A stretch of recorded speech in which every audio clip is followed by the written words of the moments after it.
Dane, are you there?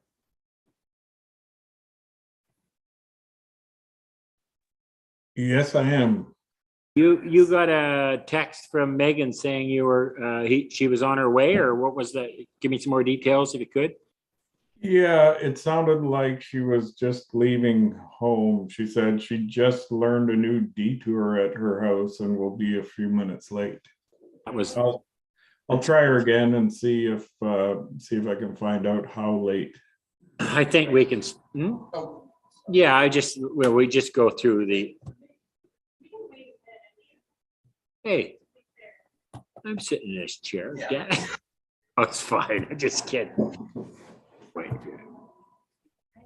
I just thought that by the time we got through this other stuff, then she would be here, but we'll wait a minute.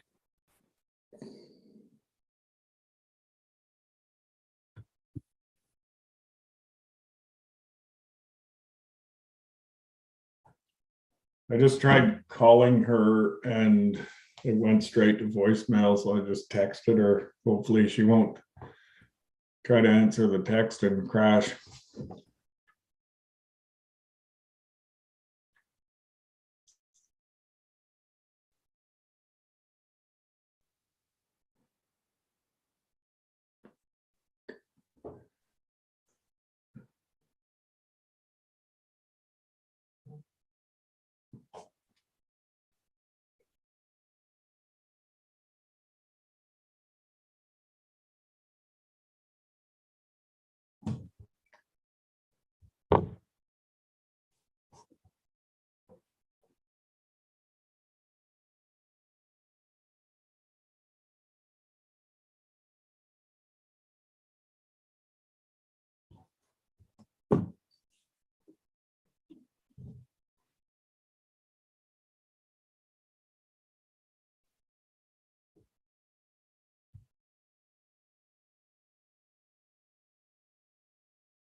Let's start the proceedings then. Of course, I'll call the meeting to order at 7:12.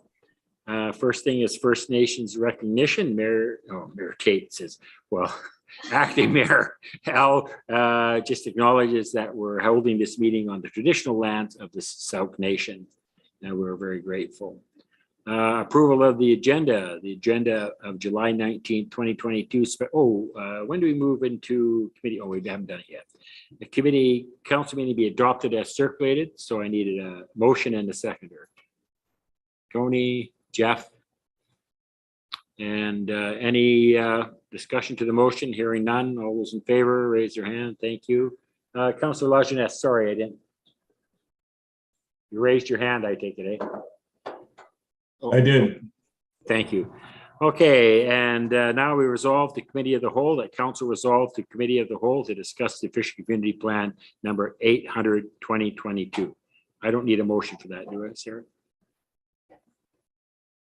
Okay, so moved by Councillor Bateman, seconded by Councillor Logans.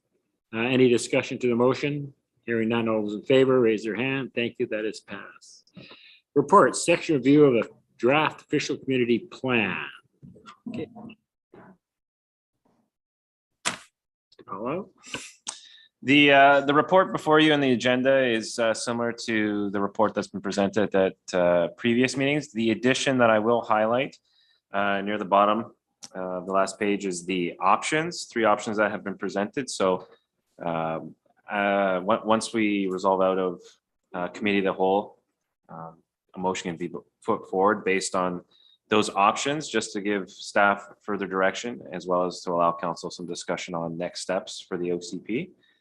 So those options are either to provide feedback on the draft tonight, not proceed with giving any readings, and to have the bylaw brought forward once the next council has been sworn in.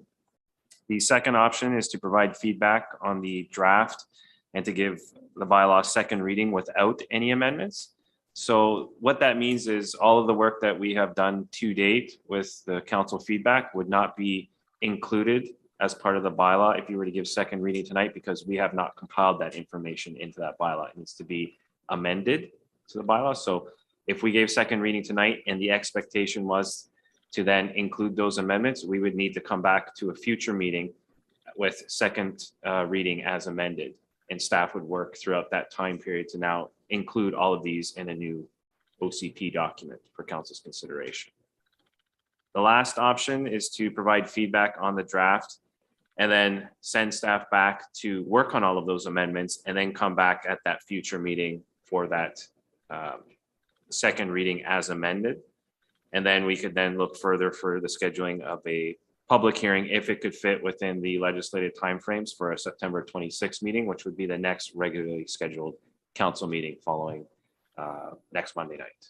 Okay, so I just need a bit of a clarification then on option 2, which is to approve it as it's presented, yet you still go away and put the amendments in to bring back to us.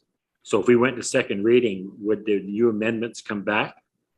So what I would seek from council is, if the expectation is to have second reading given tonight and to then also include the amendments that this council has worked on, that another additional motion be put forward to indicate that you would like staff to bring back those amendments to a future date for inclusion. Because the challenge right now is, if you were to give second reading tonight, you do not have an amended bylaw before you.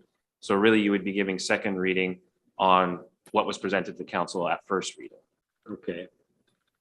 Just with me, it's important that we include all those things. So if we did proceed option 3, we would have to ask the mayor for a special council meeting in September.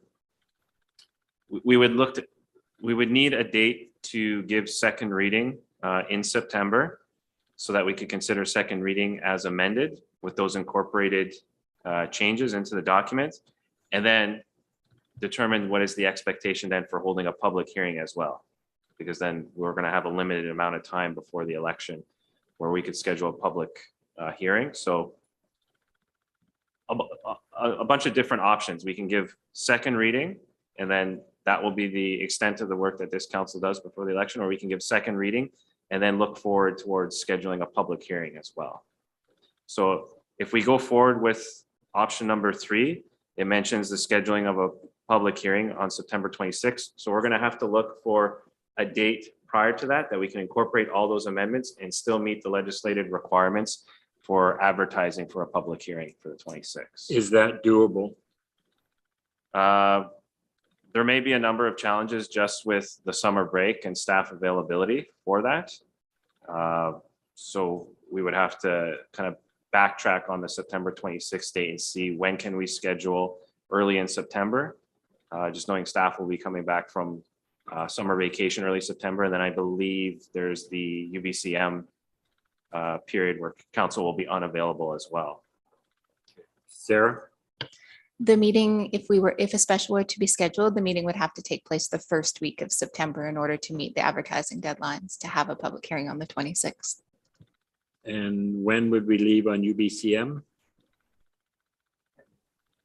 So it is possible to have one on early September. Boy, it's coming down to the wire though, isn't it?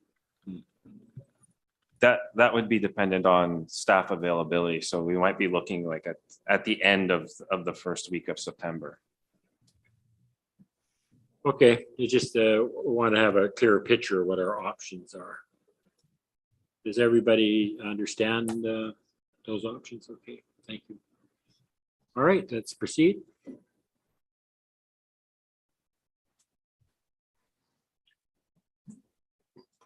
don't know how we're proceeding. Councillor Bateman, yeah. go ahead. Yeah, so I did make a motion at the last special council meeting. And I think it had something to do with addressing high points that each of us felt needed to be discussed tonight. Do you have that motion? Oh, there it is. Wow. Telling you. So with that, is it the wish of council to go to look at the DPAs? Yes. Okay, thank you. How about anybody else? I don't think I need a motion. We just go into it, right? Okay, so I do have some other points, and I saw you sent. I said those were the minor points. I and there's understand that. larger talking points. Well, I would like to, if you want, those minor points that you sent, if you want those included, then I suggest you make a motion to have those included. Otherwise, they're just for information, right? Are you confident? I mean, to me, they're just like a housekeeping thing, maybe. So otherwise, it just goes to staff who look at them and they make the changes as they see fit. But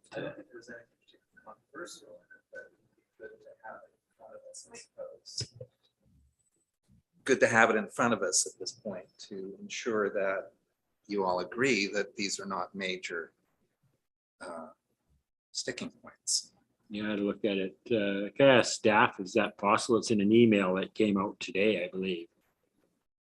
I'll just ask someone to forward it to me and then I'll be able to pull it up. And you'd like the email in its entirety pulled up on the screen? I think it'd be fairly easy. I'll just see if I can find it here. I can send it to you, Sarah. I have actually just sent it to Ms. Temple. Great. Because that, you know, my impression that would help, because that would clear up a lot of little things that you don't. Yeah, but I think it needs to be put in, and then we can look at your concerns and then the DPAs. So in the interim, as that's coming up,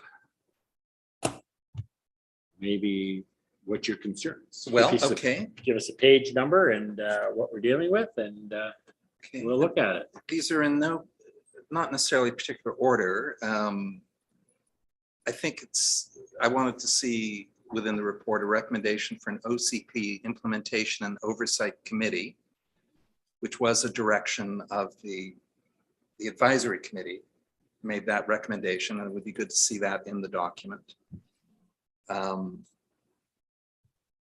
I'd like to see some stronger or clearer reference to the alternate route, the bypass. And is cited in OCP action number 3 and action 51. However, quite a few in reviewing the feedback, a lot of people were confused about that. Like, where is the reference to that? So there are those 2 actions, but I think we could elaborate it a bit further. Pardon me? That's the bypass, the Grant Road connector. A third point, I'd like to see mention of the boardwalk. This is referenced in Parks and Trails Master Plan actions 7.1 and 7.7. And again, there's confusion. Yeah, so I'll just state these things straight up. Okay, in the boardwalk, in the Parks and Trails Master Plan, it states, for any new developments and redevelopments along the waterfront require a 3-meter dedication from the marine high water mark for public trail or boardwalk purposes. And under 7.7, it states, work towards the long term of a boardwalk and waterfront walkway from Wright Road to the Suke River. So again, this is one of those subjects that come up repeatedly from the public. Where's the mention of the boardwalk? So I think we could get that into the plan. My next point, there were a number of public concerns about the lack of mentions of fishing and hunting, off-road vehicles, and commercial sports fishing. And I think it's worthwhile to discuss some of those items. There is a reference under policy 4.7.1 quote, to continue to support the traditional economic base of resource and service sectors, including forestry, manufacturing, fishing, and agricultural practices. But I think the hunting and fishing community in Suke would like to see some acknowledgement in the OCP. And certainly in the previous OCP, as Mr. Martin and the South Island Off-Road Vehicle Association, I think is the name, they have written us and said what happened to the reference to off-road vehicles from the 2010 OCP. And I think there's the CRD subsequently passed its regional parks and trails strategic plan, and very specifically prohibited motor vehicles in a regional park except on a public highway or parking lots. So I don't necessarily want, I just wanted to raise that since it has been raised in public comment. I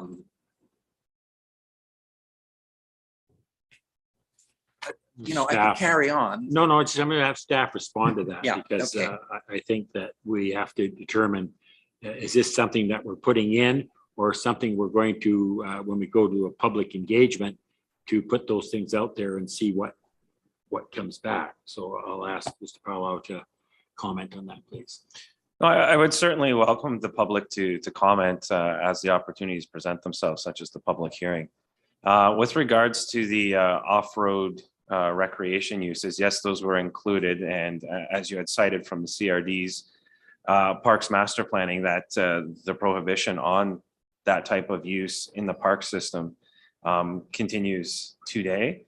So in considering that, we felt that would not be in compliance if we were to include it in our plans. Excuse me. It also promotes recreation use of private lands. So we recognize that if a landowner has a large tract of land that they use for their own recreational purposes, they do so as the private landowner. However, if we are to put policy in place that then encourages people to trespass onto other private property where recreation use is unwanted, we would not want to be party to those types of policies. That's better left through other groups and associations to establish that off-road use, as well as working with the CRD as well. So at this time, what previously existed could promote trespassing, and we want to leave that aspect to the private land owner, recognizing that here is what is in place from a policy standpoint and specific bylaws. They, as the landowner or user, need to make the proper decisions on how they access lands for recreation use. So I guess, but from what I'm hearing you saying, you gave it due consideration, and that's the decision that was made on a staffing level to comply with the CRD and their policy. That's correct. Okay. Is that okay, Councillor Bateman? Yeah, it is. Yeah, Yeah. go ahead, Councillor. I think there's a difference between putting it in a policy piece and acknowledging it like at the forefront of the OCP and not just the off-roading, but particularly like the recreational fishing and the hatchery and the salmon preservation, the history of Souk originally, just acknowledging that stuff. I do think they're important pieces to incorporate. It doesn't have to be like a policy directive or anything, but just a nod, absolutely. Okay. So how would we do that, do you think? Where in the document?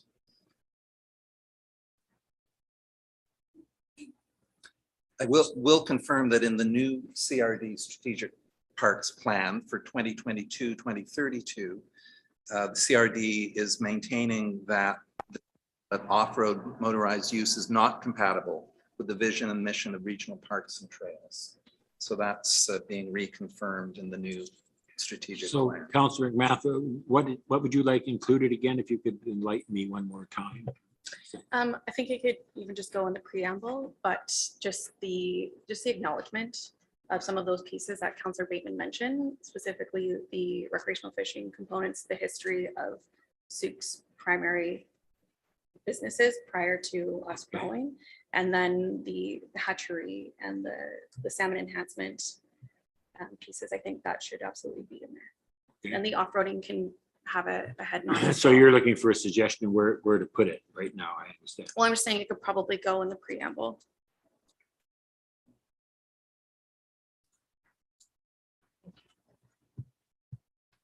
I can't remember if it was in there or not, to tell you the truth. Been so long. Yeah, Councillor.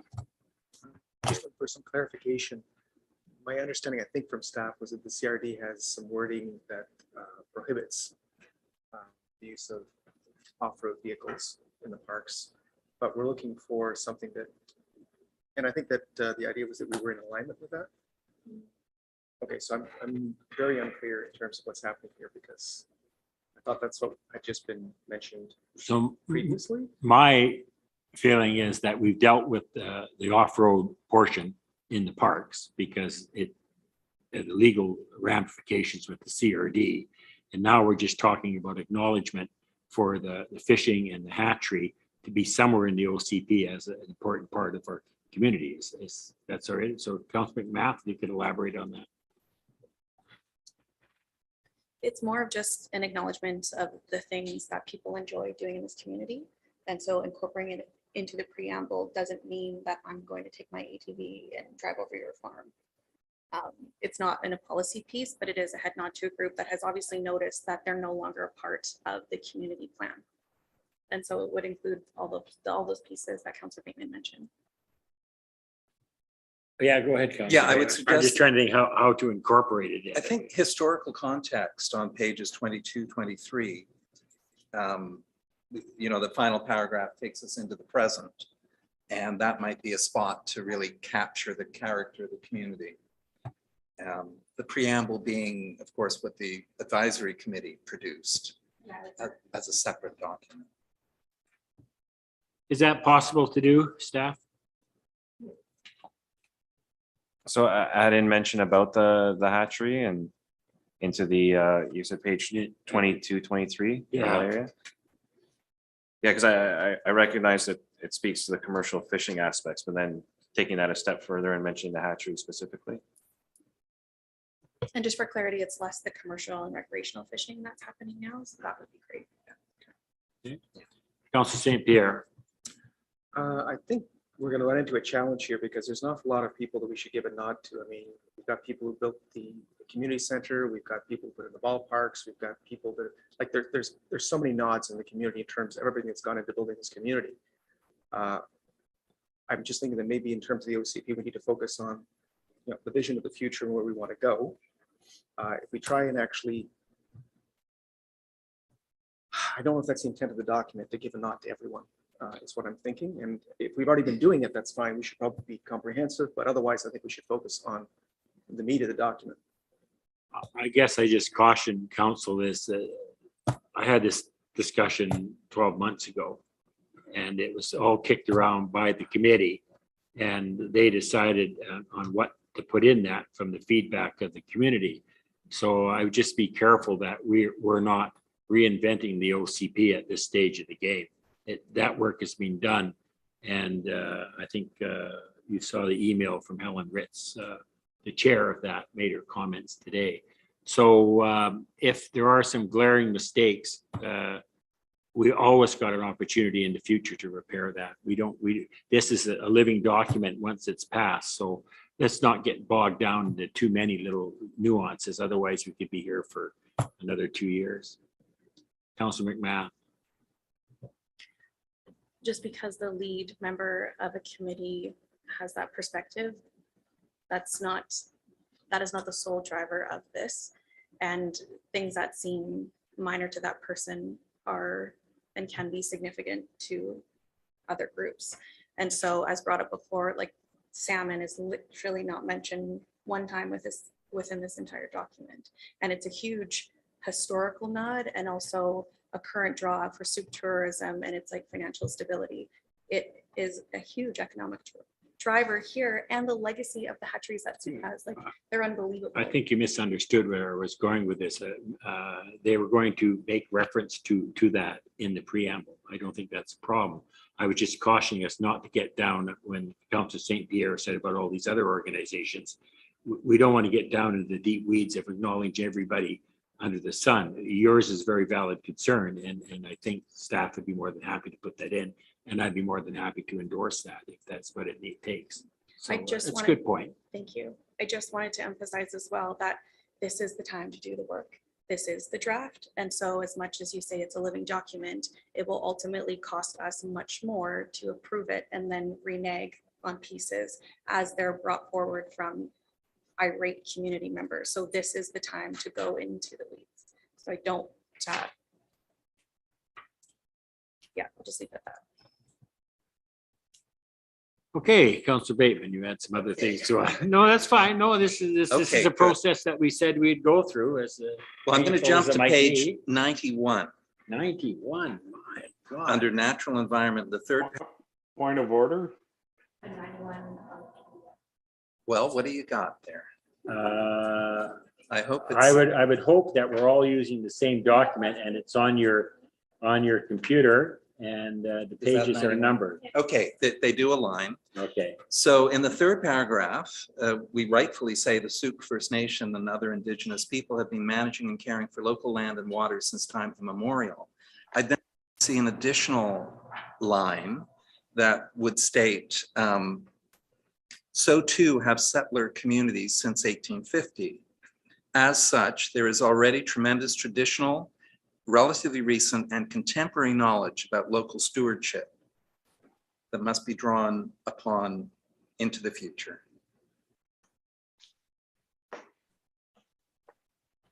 And that's an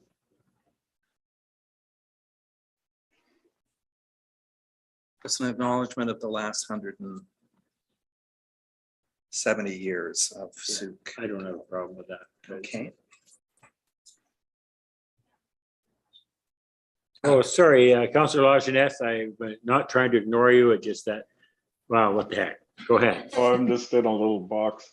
But no, I agree with Councillor McMath's sentiments here. I think in the historical context, there's a lot that's been omitted from here. For example, the community association. There's a perception out there among relative newcomers to Sooke that the district controls the community hall and all the ball fields and all of the lands that the community association actually has looked after for 100 years or so. And I think it would be good to have some acknowledgement of the work that the community association has done over the past 100 years, and that they still exist today, and that they control those assets. Because yeah, just to kind of put that into context would be of value, I think.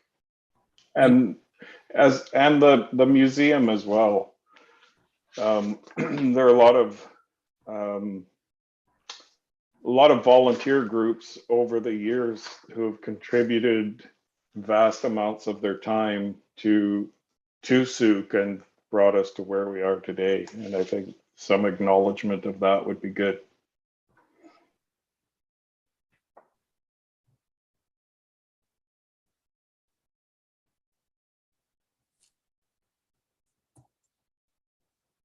I assume staff is making notes. Thank you. Yes, both myself as well as Ms. Temple are Okay. recording the information. Okay, Ms. Councillor Bateman, continue, please. Okay, I know this is a difficult issue for council, but within the current draft, under action 4.2.25 is prepare a tree management bylaw. So I raised that knowing it will generate some conversation, and we need to do something about that.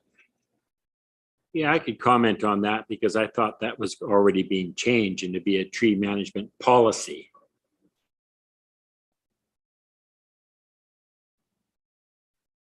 I think we changed that to policy rather than a bylaw, which is changes the context of it. If not, then change it. Yeah, I'm pretty sure we did. Well, that saves us a couple hours.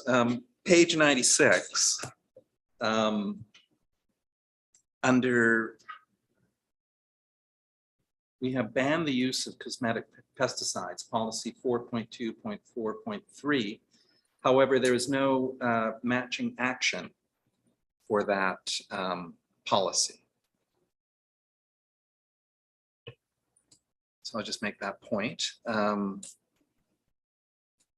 On page 105, under green buildings, I did want to note that in the previous OCP and also in the Souk 2008 Sustainability Development Strategy, both of them called for sustainability checklists, green development checklists, which capture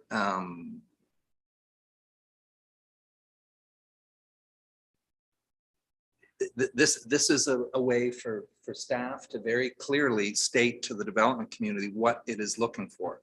So in the 2010 OCP, there are two checklists: a green energy checklist for subdivisions, comprehensive development, and building permits.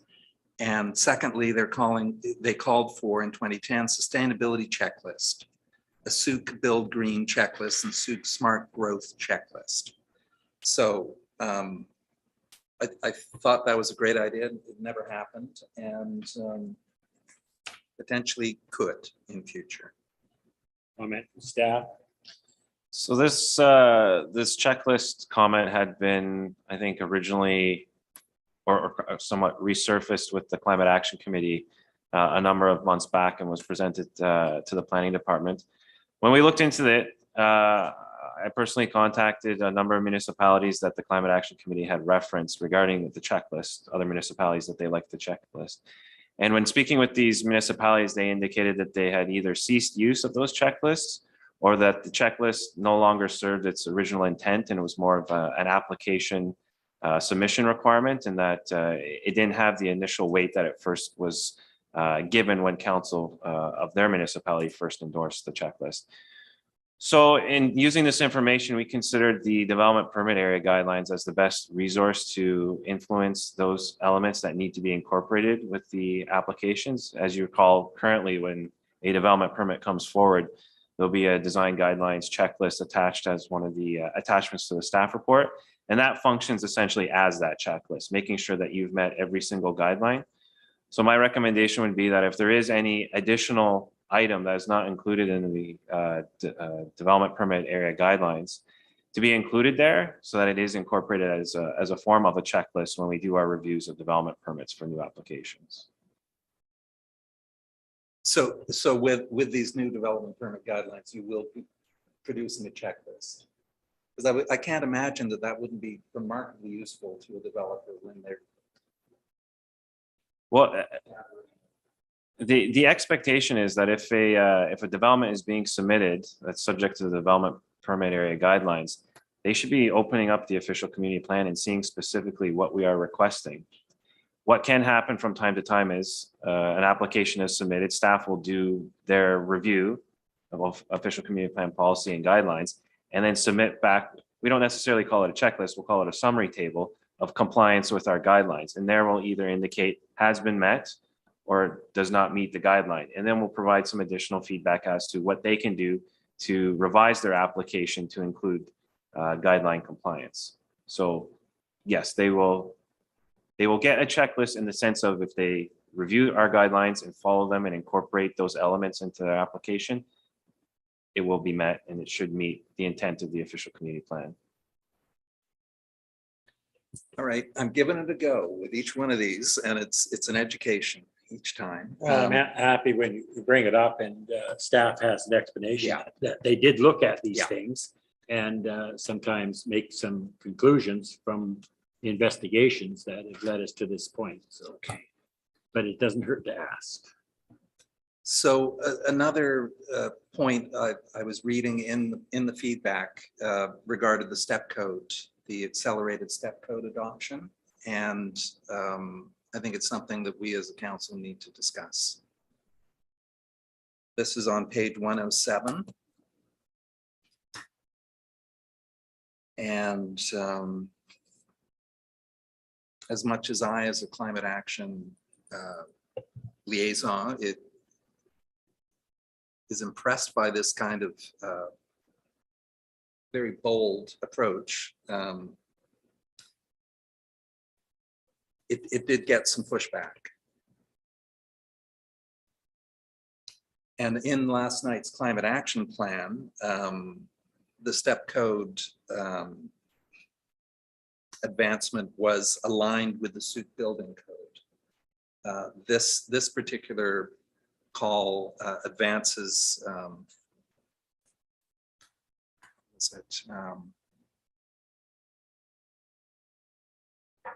it'll be step 4 for a residential building by next year, and step 5 by 2025. That accelerates the schedule for those steps by 4 years. And with the larger MERB buildings, that they're being accelerated also by 4 years. Yeah. So I'm curious what people are thinking about this. I have not had personally anybody bring that up to me. I knew the adoption of the step code. The council is going in that direction. I'm not quite understanding the accelerated adoption of BC Energy step code. Maybe staff could comment on that. Certainly. So the intent of accelerating the step code is to align our growth management aspirations of this document with our climate action targets. So by accelerating that helps us get on track with meeting our net zero initiatives.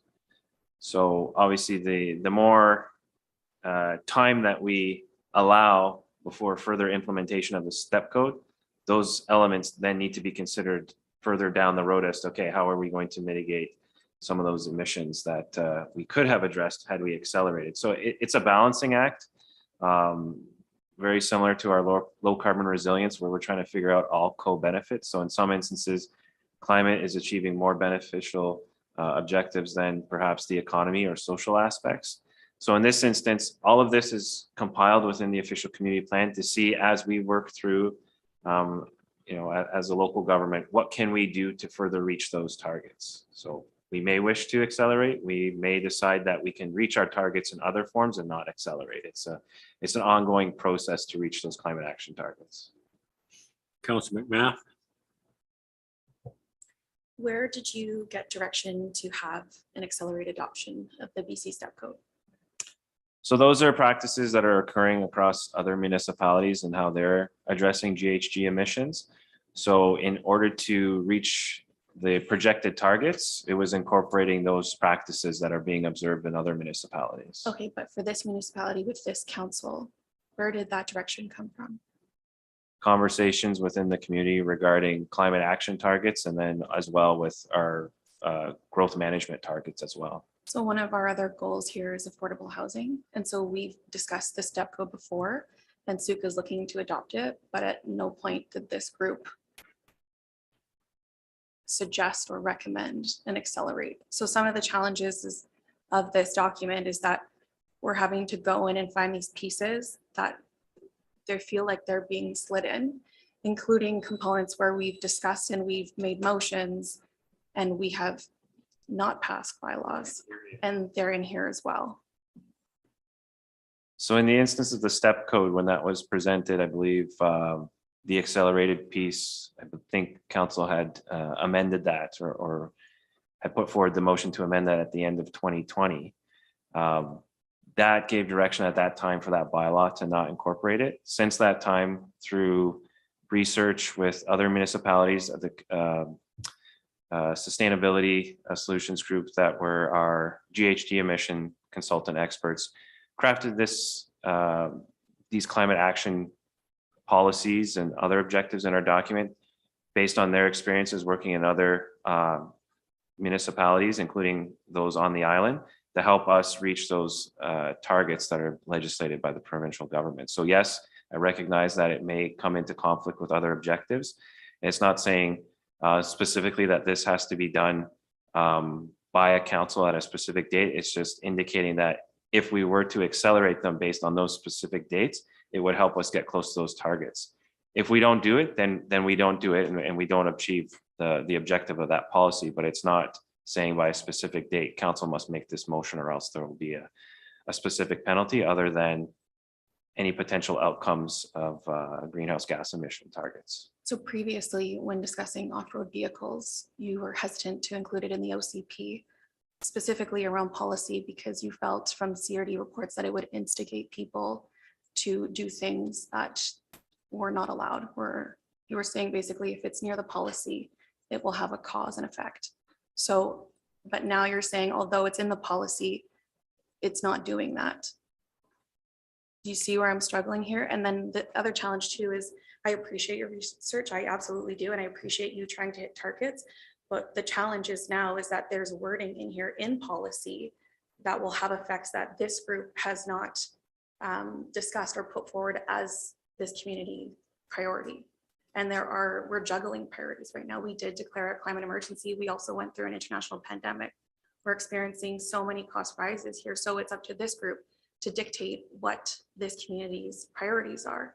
So now the challenge is we're having to go through this hundreds of pages of tricky verbiage and try to catch and pull these pieces to maintain our vision, when in my opinion, it should be the opposite way, where it's that this group says, these are the community struggles, these are the community challenges, this is how we're tackling this. Now we are having to go through piece by piece and pull stuff out where it's like, we didn't ask for this, we didn't look for this, and it hasn't come through as a recommendation, it's now come through as policy. So my response to that is, yes, you acknowledge the climate emergency that council had recognized and passed a motion on. So along those lines, along with the legislative requirements for including greenhouse gas emission targets in this document, as well as the climate initiatives that the province has put out in terms of reaching net zero, these are the steps in order to do so. So how we go and achieve those over the next. Sorry, I would just disagree. If there isn't one way to tackle it, and Soup's, sorry, through the chair, through the chair to staff. It's starting to get a little bit off thing here. The OCP, when they did this, they take all that information from all the different areas and compile it to come to this conclusion. Not everything has to be passed by council. Council, when they pass this, again, these are just guidelines, much like the a climate action thing. We cannot incorporate all those things in unless council decides to do it that way in the end. Council is in the end result. If we're not meeting those targets, we don't have to follow that. This is what the community has been telling us. And this is what all these other conditions have been telling us in order to meet these objectives, which I don't agree with them all myself. This is what comes back from the public. And this is what comes back when staff looks into all these details and goes away and do a ton of work behind the scenes. And this is what they come up with. So I understand what you're saying, but to go back and rework it, you might as well just throw the whole bloody thing out and start over again. Because then disagree. run everything through the council. And that's not what council wanted. The council wants the hands off and send it to the public for this. And that's what's happening. Council also wanted the OCP committee to start the draft and for it to be reviewed by staff and consultants, not the other way around. And this is the time to capture those pieces. And the number one greenhouse gas emission in Soup, which is not alike to any other municipality, is our on-road traffic. So respectfully, this isn't the only way to tackle it. Understood. There's a lot of things. Okay, Councillor St. Pierre. The GHG targets are actually mandated by the province, and we have to actually in our OCP have strategies for actually dealing with them. Certainly, when we go to the community, they're going to say things like, reduce our GHGs because we want to tackle climate. But then it's up to the staff to find the actual policies to actually make that happen. The layperson is not going to know how to actually work at a district level to do that. So it's not that the public is going to come forward and say, can you please, improve step code performance, because they don't even know what the step code is, generally speaking. So of course, that's not where their response is going to be. This is not where the public comes in. Staff is putting forward how to do it. The community says what they want done. So there's going to be a disjoint there. Now, the other thing is that clearly, in terms of the statistics, and we already know this from information we've received, there are two major sources of GHGs accounted for, and they don't account for everything, but accounted for, and that's transportation and building. Step code deals with building. Transportation is dealt in other ways. So respectfully, I think that this is actually making a great deal of sense in terms of what's being asked of the OCP and of the community and of staff. Anybody else? Councillor Logan? Yeah, it's good discussion. Definitely something that we need to talk about. One of the things about this piece, and also several issues that are brought up by people in the community, I notice, are we're kind of trying to say the same thing in terms of stopping or reducing traffic to and from Soup and bringing more work into our core and economic development into our core. And I think there's a bit of a disconnect between the importance of accelerating development in our core and densifying the core and removing the traffic. So those two things are really connected. This helps achieve that as well, in a way. And a lot of the other pieces in here that we'll discuss later will connect that too. It just kind of gets missed sometimes. Thank you. Councillor St. Pierre. If we're going through items, I was wondering why transportation demand management for larger developments wasn't maybe under implementation, under transportation, or if it could be included. It seems to me that we have had larger projects like the affordable housing project on charters that did come forward with the transportation demand management plan and information. I think that'd be useful.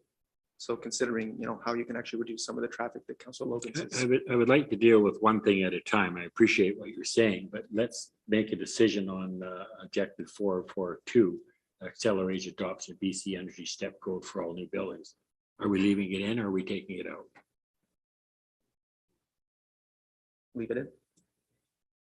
Just that, I think Councillor Logan's, you were saying basically leave it in. It all works in with the big picture. Did I hear that right? I just wanted clarification. That's all. For sure. I was agreeing that it does fit in with the big picture. Okay. I do see how it can be misinterpreted, but it is, in a way, our job as council to understand how these documents and how these pieces work and to help explain that to the public. And we are all learning a little bits and pieces about that now and how to explain it. And I think that's what the benefit is of going through this document in such detail.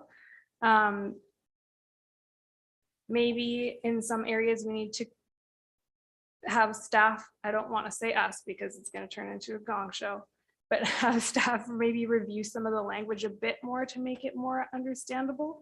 But at the same time, this is a document for staff to use to help interpret with the public. So I am in favor of this and I'm happy to move forward as it is.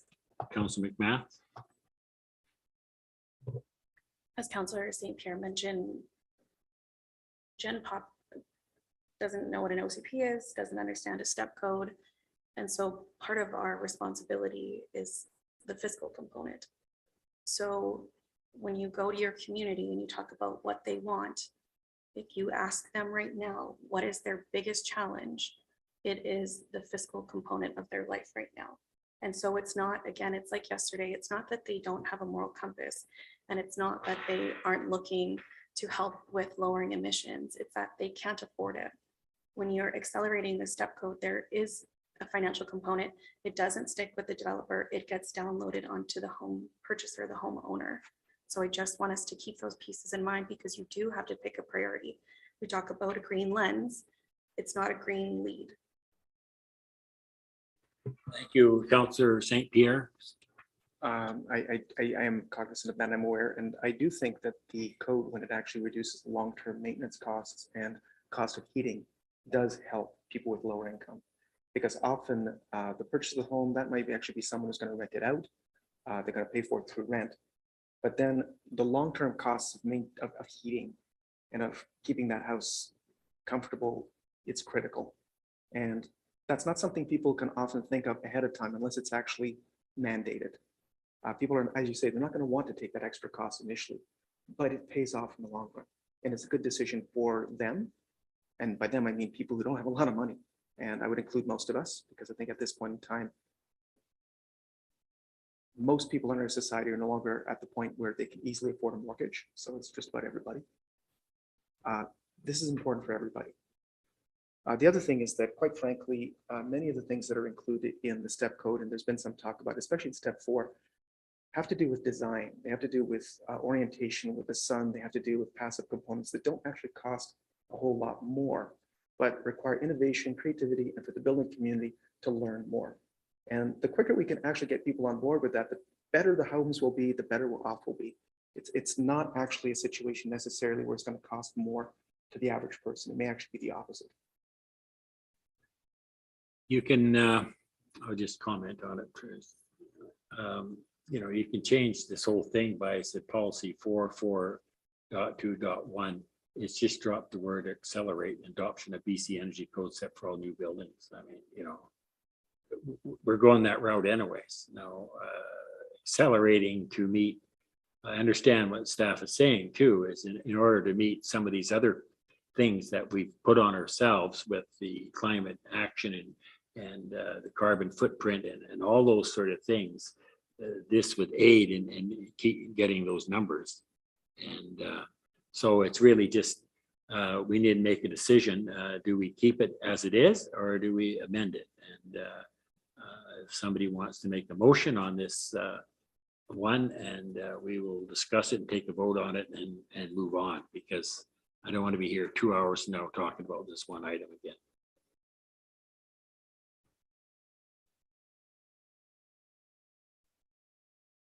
Councillor McMath. Yeah, and again, I'm not against the step code being implemented. It's just the word accelerate has a connotation with it. So I move that we remove the word accelerate.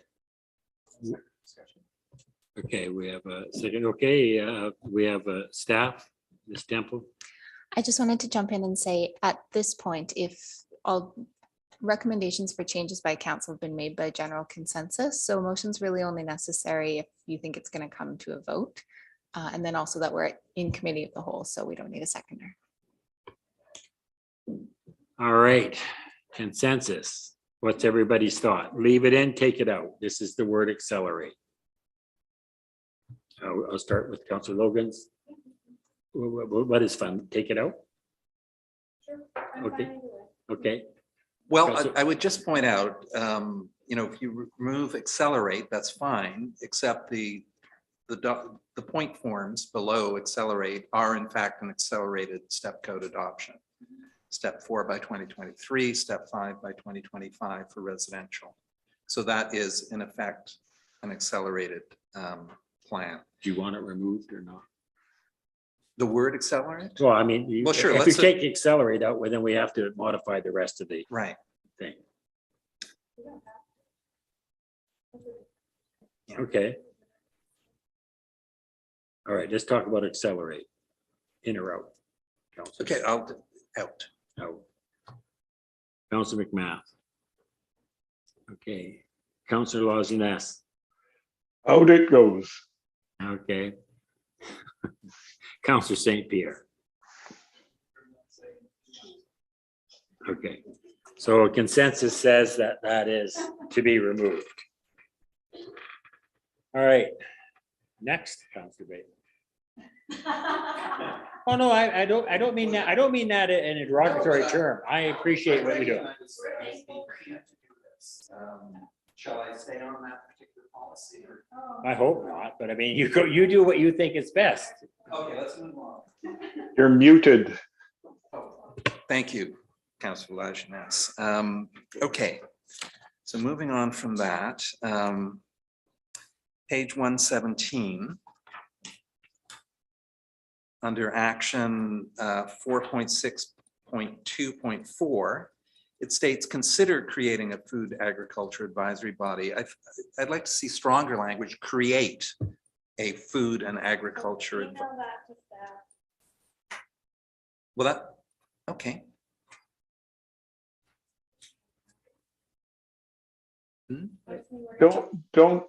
Don't we have that with the food chi group? No, this is a food policy council, which was, okay, is that the sort of thing you want me to email to staff? I'd like to suggest an amendment that might sort this out. Instead of create, I would suggest support. Consider supporting a food and agricultural advisory committee, simply because creating means that we're doing it ourselves. It's specific, we're paying for the whole thing. Support might mean actually working at a regional level or with other bodies. It's actually potentially more effective and much more cost effective. Just a bit of background, when these came up, the word consider was bandied around quite a bit, and it just left things open that were not hard and fast. We're not sort of running down people's throat. It's to be considered. So that's why consider was used over other words. So just for a little context, it was looked at and discussed. I think, could we just say support existing? Just support, because they may not be existing. I know that there's actually initiatives right now to have potentially a regional food policy council. At that point, if we had this language in the OCP, we could step forward and support that particular body as it's being formed. And obviously less resources for us, less on our staff, but actually better payback in terms of what we actually do put in. So what's consensus? Support? Support? Support. Okay, that's enough. Okay. All right, we'll move on to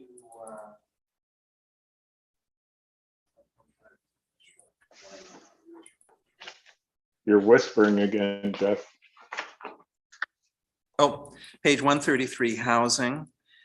In the second paragraph, it states to support the health, well-being, and resilience of residents, we will need to provide more diverse. I'd like to see it say we will need to work with BC Housing, the CRD, government ministries, affordable housing providers, and community groups to provide more diverse and affordable housing choices. To just get that collaborative partnership. Perhaps with partners instead of naming them all, because that leaves it open-ended. With partners. Staff get that little note. Okay, consensus. We want that change. Yay, yay, yay. Councillor Lajeunesse? Yeah, okay. Okay, page 137. Policy 4.9, 4.3. Recognize the value that manufactured homes offer to housing affordability. There's a lack of a matching action. What page? I can't hear. 137. Oh, I'm off again. 137, item 4.9.4.3. Around manufactured homes, there's no matching action. And Director Hicks raised this in his feedback to us. He was in particularly of note around RVs. As he quote, one travel trailer or one camper permitted in conjunction with the permitted residential use on a lot. Yeah, that's a different kettle of fish, though. This is the manufactured homes. Right. It's not RV type homes. These are the ones that would go into parks. So I'm Yeah, not you're quite right. clear on how that correlates with my case. Okay, yeah, I blended the two here. Yeah, so. So I'd like to see an action related to manufactured homes. Are we going to be finding ways to promote the development of new manufactured home parks? I think if you just put a clause in there, promote, where there was a 49413 that to promote mobile home parks as other affordable options, housing options. Okay. I don't have a problem with that. Everybody consensus on that? Yay. Yeah. Sort of yay. Sure. Good. While we're on this section, I have a comment to make on 4.9.4.1, where it says require that all new developments contribute to a supporting affordable housing in Souk.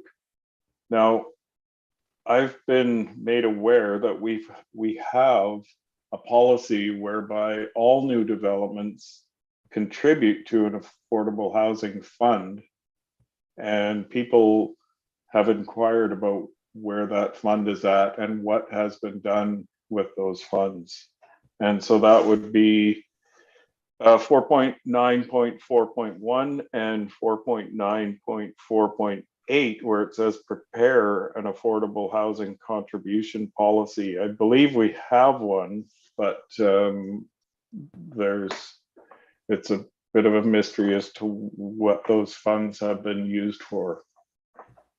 That's a question to staff. Do we have a policy and affordable housing policy? I mean, we have it in the bylaws that we get some money for affordable housing, but how it's being dealt with, I thought we did.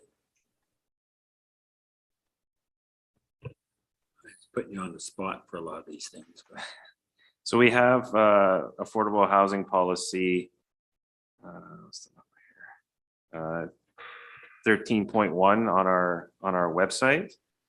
What we're looking at is updating, essentially looking at the new OCP to provide direction for having a robust affordable housing policy to then indicate where and how we're collecting funds and how they're being spent, so that we can then make those necessary updates to the affordable housing reserve fund. So my understanding right now is that the money is just being held. Yeah.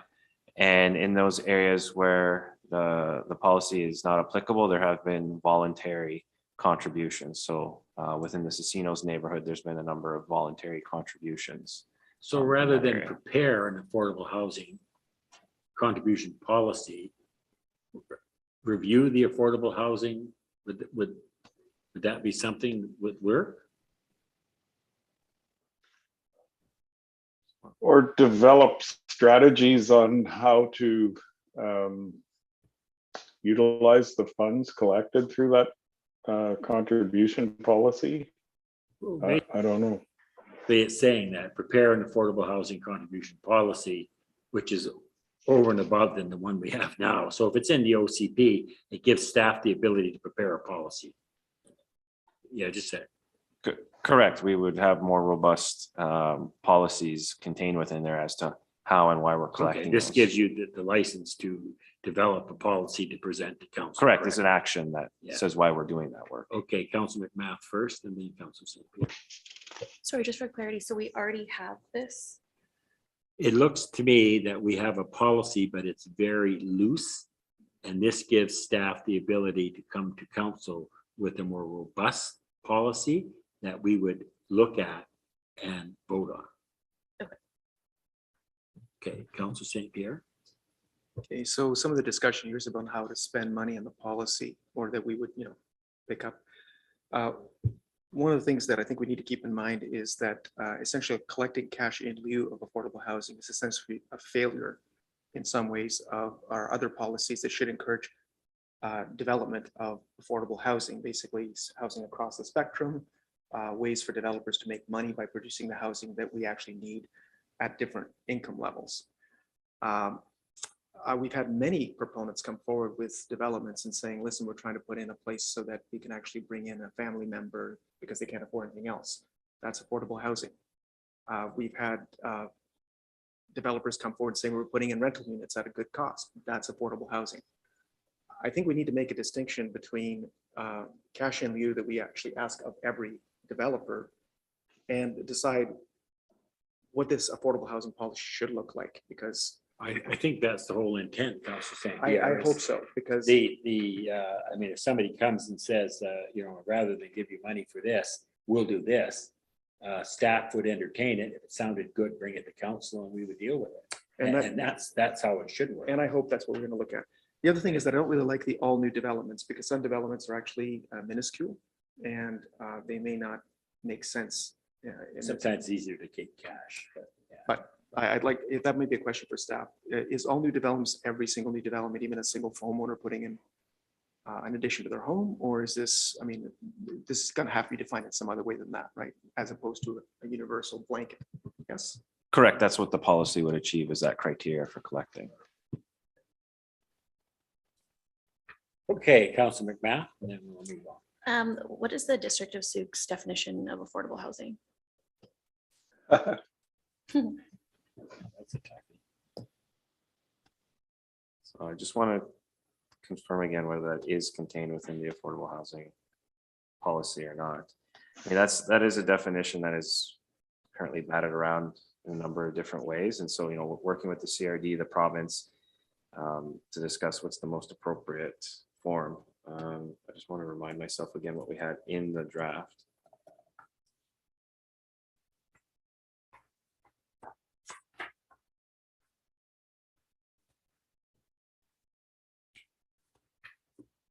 So in the OCP on page 234, we've decided that it's housing that's cost no more than 30% of household income before taxes. That is the general amount. Councillor Logan. That is something that perhaps we can review, and I'm sure as the process goes on with the contribution policy can be discussed at future council meetings. But the new CMHC report, I think, said affordable housing in BC should be at 42%, and that's what they're moving their baseline up to. So it's But right now, terrifying, but yeah. but again, this is all, we're talking about stuff that's irrelevant. Yeah, so we can move on then? Or do you want to change here? I think, no, I think it's, my personal opinion is it's fine. Anybody want any change there? Okay, I don't hear anybody jumping up. Next, Councillor Bateman. I'll skip the minor ones. This is kind of minor. Page 149, the final action on that page, 411.3.4, states ensure reciprocity for engagement processes. I can't hear you. Okay. So page 149, final action, which states ensure reciprocity and engagement processes whereby participants as well as the district benefit from participation. Do I take it to mean that means an honorarium would be paid to participants? Is that what reciprocity means? If it is, then let's say as much.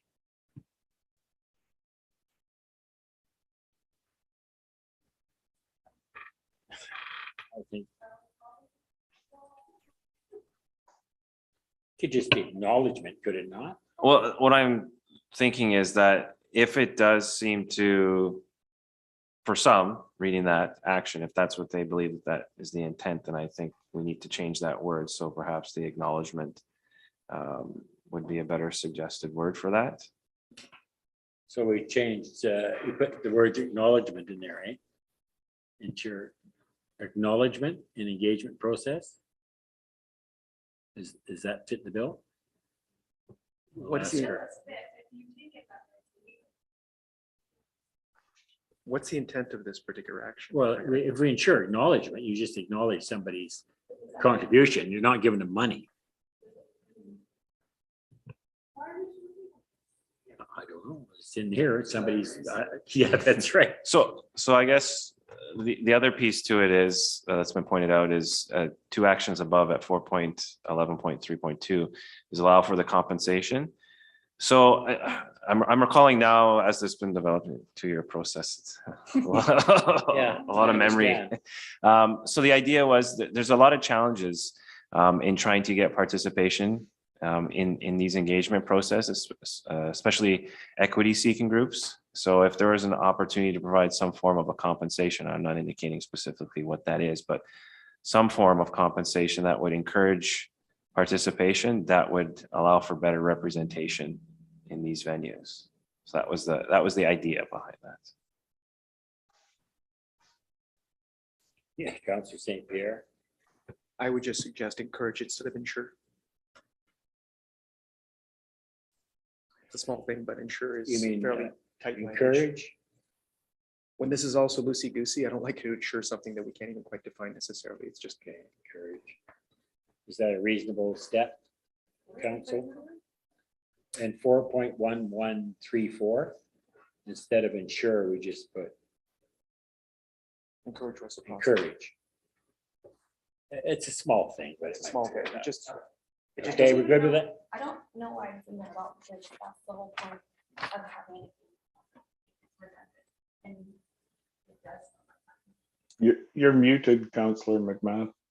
Okay, so right now we have on the board to change ensure with encourage. Are we okay with that? Councillor Logan? I'm not okay with any of this because the intent of this specific meeting, which we almost didn't get, because we didn't even have consensus on the vote for this meeting, was to go through items in this document, not wordsmith the document. We wasted time doing that before. We can send things to staff that are gonna help clarify if needed. I understand where you're coming from. I'm at the will of council here, though. I mean, it's fun. I'm just chairing this meeting. I mean, I know what I'd want, but we won't go there at this particular point in time. But if it's, you want to go through it like we are, or you want to just pick out some major things, and I think with Councillor Bateman, he has done that for a lot of the major things. But let's just get out of this one first, and then we'll go on. Do you want that 4.134 left in, or we just change that one word and see where we go with it? Encourage. That was the question. So I'll ask the question. Are you okay with changing the word ensure to encourage? Councillor Bateman, yes. Councillor Logan's no. Okay. St. Pierre, you're okay? McMath? I don't like all of it, like those two pieces in particular. And like the problem is with the process and the way that we've done it now, like you can see, like we have a staff member that is struggling to recall the purpose of these pieces, and because they're not clearly defined, even council members have different interpretations of them. So now the challenge is, like Councillor Logan's said, we are like running out of time for this term. We're supposed to be focusing on big ticket items, but these pieces are significant. So Yeah, well, I disagree about the significance of them, but I mean, just trying to get through this. If I can get it done with one word and move on, I'd be happy to do that. Again, as we go through the years of this document, we always have the ability to make that change farther down the road. If there's some confusion by the public and they come to us and say, we really think this is illegal or we're not happy with it, we can make that change. The thing right now is that a lot of work has gone into this, and I know that the staff goes back to rack their brains of something a year and a half ago. And the same goes to me, because I was involved in a lot of those discussions. It's tough to pull up some of the reasoning why the words were used. I'm just trying to find some middle ground here, if that we could proceed and get it to a point where I heard two things the other day. One was that we're at 90%, another one said 95%. And if we're getting close to those numbers, I'd rather see this go through and have the new council deal with the 5% as opposed to deal with the 100% of reworking this, because just on my soapbox now, if it doesn't get done, I tell you, it'll be a year down the road and we'll still be talking about it, because there'll be a new council want to go from step one. And I'm trying to avoid that, just from the staff time, the money, and all the effort that's gone into it. I mean, if we're that close, let's get on with getting it going, clean up the things that we can clean up, and let's move on.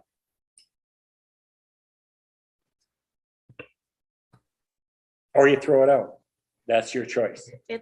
Those are not the options. Those are not the Well, only options. it's getting And down so- to it. If it's not, decision is not made today, it's done for this term. So what I think should be acknowledged is that if this group has different interpretations of this document, this legal document, how on earth will our community and staff go through this together and use this as a tool for clarity and understanding? I could guarantee you that no matter what words we use with this, there's going to be different interpretations by different people with different mindsets. So And if we're going to try and produce a perfect document that covers all bases, it's going to be next to an impossible task, because you and I can disagree about one thing and a word until the cows come home.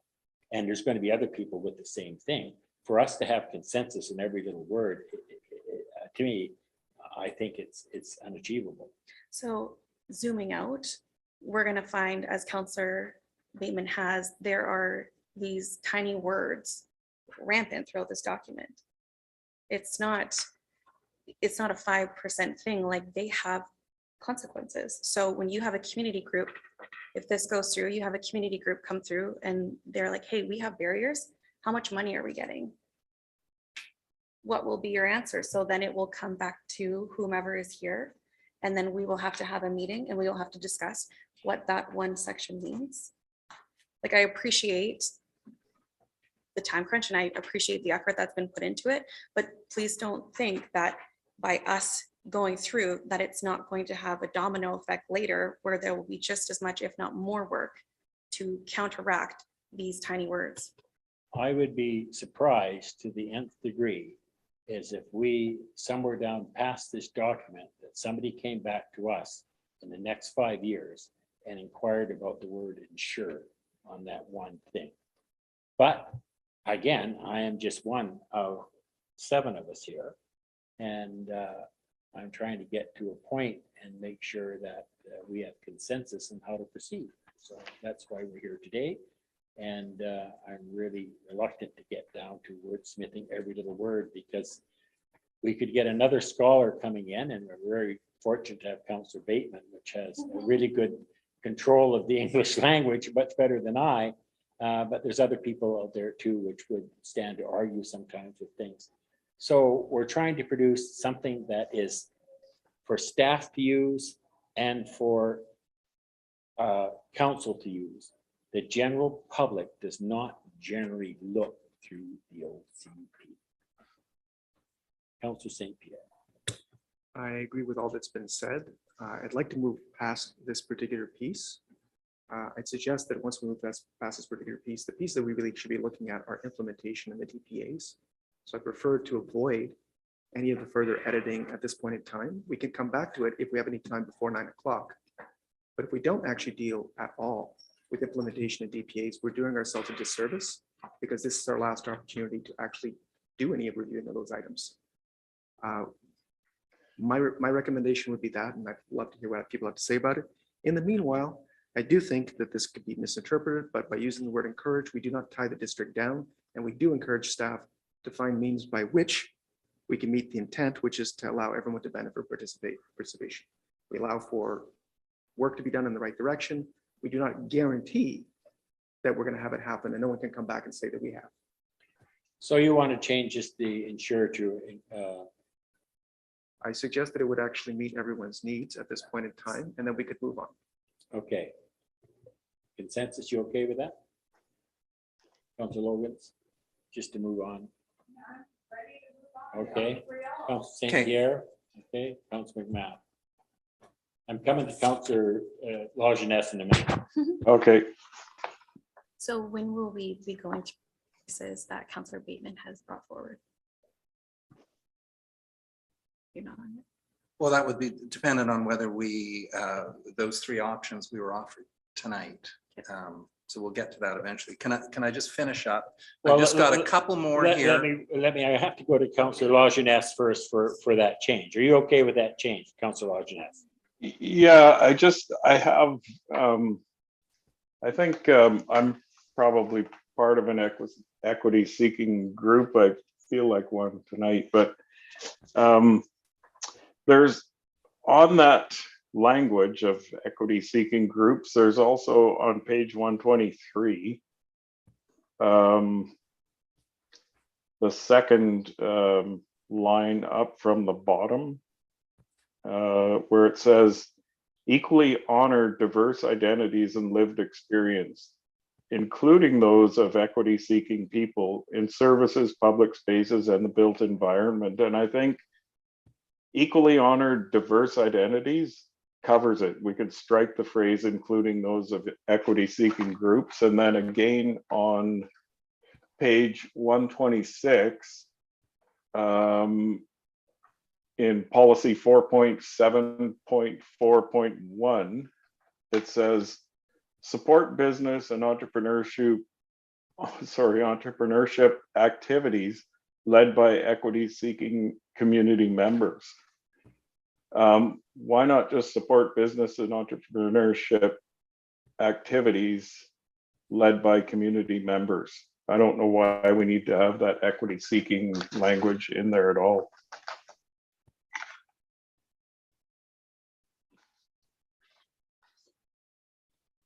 I just was asking the question about the one word ensure, so I'd like to deal with that first.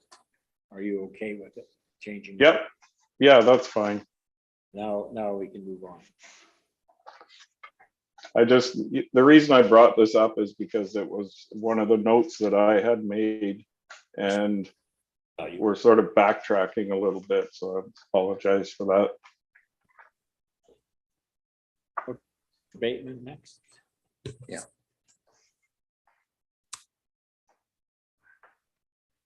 I do regret bringing up that last item. That was 10 minutes. We won't get back, but glad it's moving forward. And I'm sorry, Councillor Logans, that you find this time wasting. You know, my initial comment tonight, which I crossed out, but I'll read now. First of all, I have to say I'm disappointed that this council could not find the time to complete our chapter review of the single most critical document in the Souk Library. And so there we go. I'm just going to say that. Since I think I made the motion for this meeting. Let's not get into anyway, that. we Let's won't move go on, there. please. So, having shown my deep immaturity here, under plans to implement page 157, I'm wondering whether we could include the Souk Age-Friendly Action Plan as recommended by the Souk Age-Friendly Committee.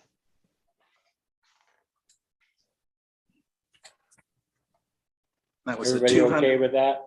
I suspect that these are plans. Is that a plan that was accepted by council? That was a plan accepted by council in 2015. That makes sense then.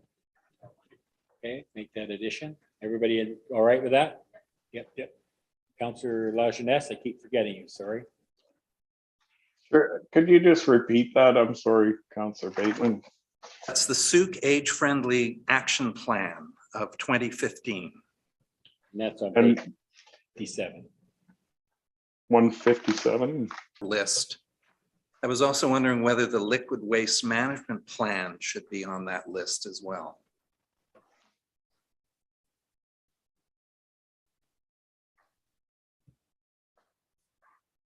Want it added? Yeah. It would be a good Everybody idea. else add it? Yep. Okay. And that's the end. That's all I've got. Right, thank you. Well, thank everybody for sticking with that. I know it was difficult. It's starting to get heated up a bit. But that's nature of the beast. So, Sorry, I have one more small thing on page 130 under action 4.8.1.2.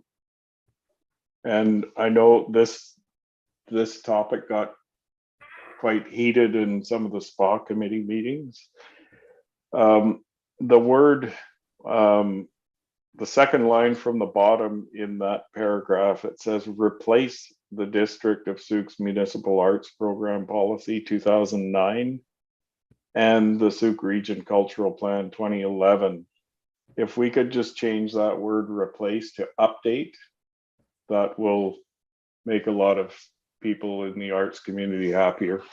that's just change the word to update. Okay, thank you. Right. DPAs? Page does that start off? That would be page 173. Sorry, Page 173. thank you. It-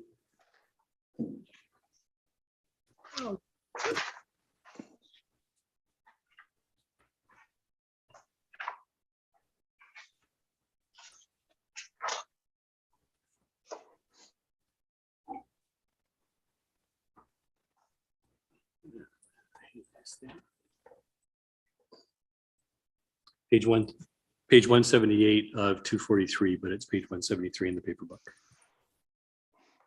I'm using my screen, so it's 172 on my screen, is that right? 178, actually. Okay, so I'll get there. Just about there. I brought my mouse. Ah, there we go. All right, how do we go about this?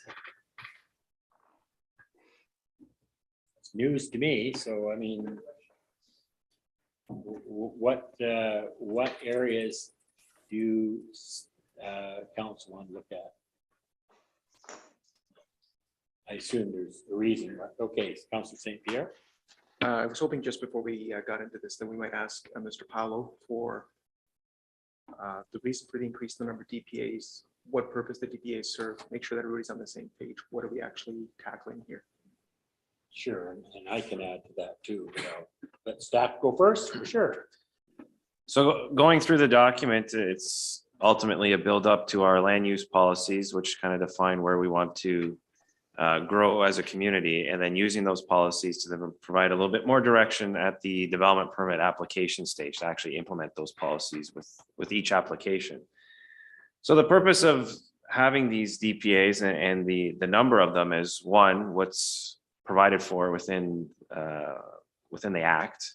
So there's a robust list of things that you can require to ensure that your applications that are being reviewed incorporate the necessary policies that are being sought after. As well, it also provides some direction to applicants as they prepare their application, what is of significance to the community. So by following these guidelines, if your development is applicable to one of these development permits, you can use these guidelines to craft an application that will be supported through policy, and ultimately the community will be appreciative of what has been enhancing their community through an approval process. So take, for example, energy and water conservation, greenhouse gas emissions reduction. So these address areas that help with our GHG reduction targets. So incorporating this now at the development permit stage then further helps to ensure that when you apply for a building permit, your development is going to meet all of these guidelines and contribute to the overall goal of our community, specifically reducing GHG emissions. Step code also complements that as well with the building code process. In areas where form and character of great significance, we'll have our town, excuse me, our town center area where the policies will be very specific to what our town core will look like from a commercial standpoint, as well as that higher density residential development as well. That will look a little bit different than in other areas of our community. So that form and character piece based on the specific location will create, as it says, the form and the character of these neighborhoods. Our waterfront area, that will take on more of a town center slash environmental component. So integrating these business and residential opportunities with our waterfront area to keep it open to the public, because that was one of the main feedback pieces that we heard was, how can we work with developers to achieve their development objectives while at the same time meeting the public interest, which was still having open public views and access to the waterways. So having these more detailed guidelines will help us work with developments to say, hey, can you move this building in a different orientation based on these guidelines, because it will still achieve what you're looking for, but then also achieve what the public is looking for. So having these whole list of pieces will help us get to that point. And then as well, if there's a rezoning that's required, which would come before the development permits, we can then also build in through the covenant process a lot of these elements to ensure that it follows through. So if we want to have a more open public area, we can say dedicate specific land area for the use of public access. And then these design guidelines would then further detail what is that development actually going to look like for public access. So it's really bringing together the community vision and sharing it with the developer and giving them a playbook to work from to implement that public vision. And just as a note, when the OCP committee was going through it, we looked at the number of DPAs, and it was felt that each one had its own characteristics and needed to be dealt with separately rather than say one DPA fits all. It's not. They're all different parts of the community, which has a different flavor.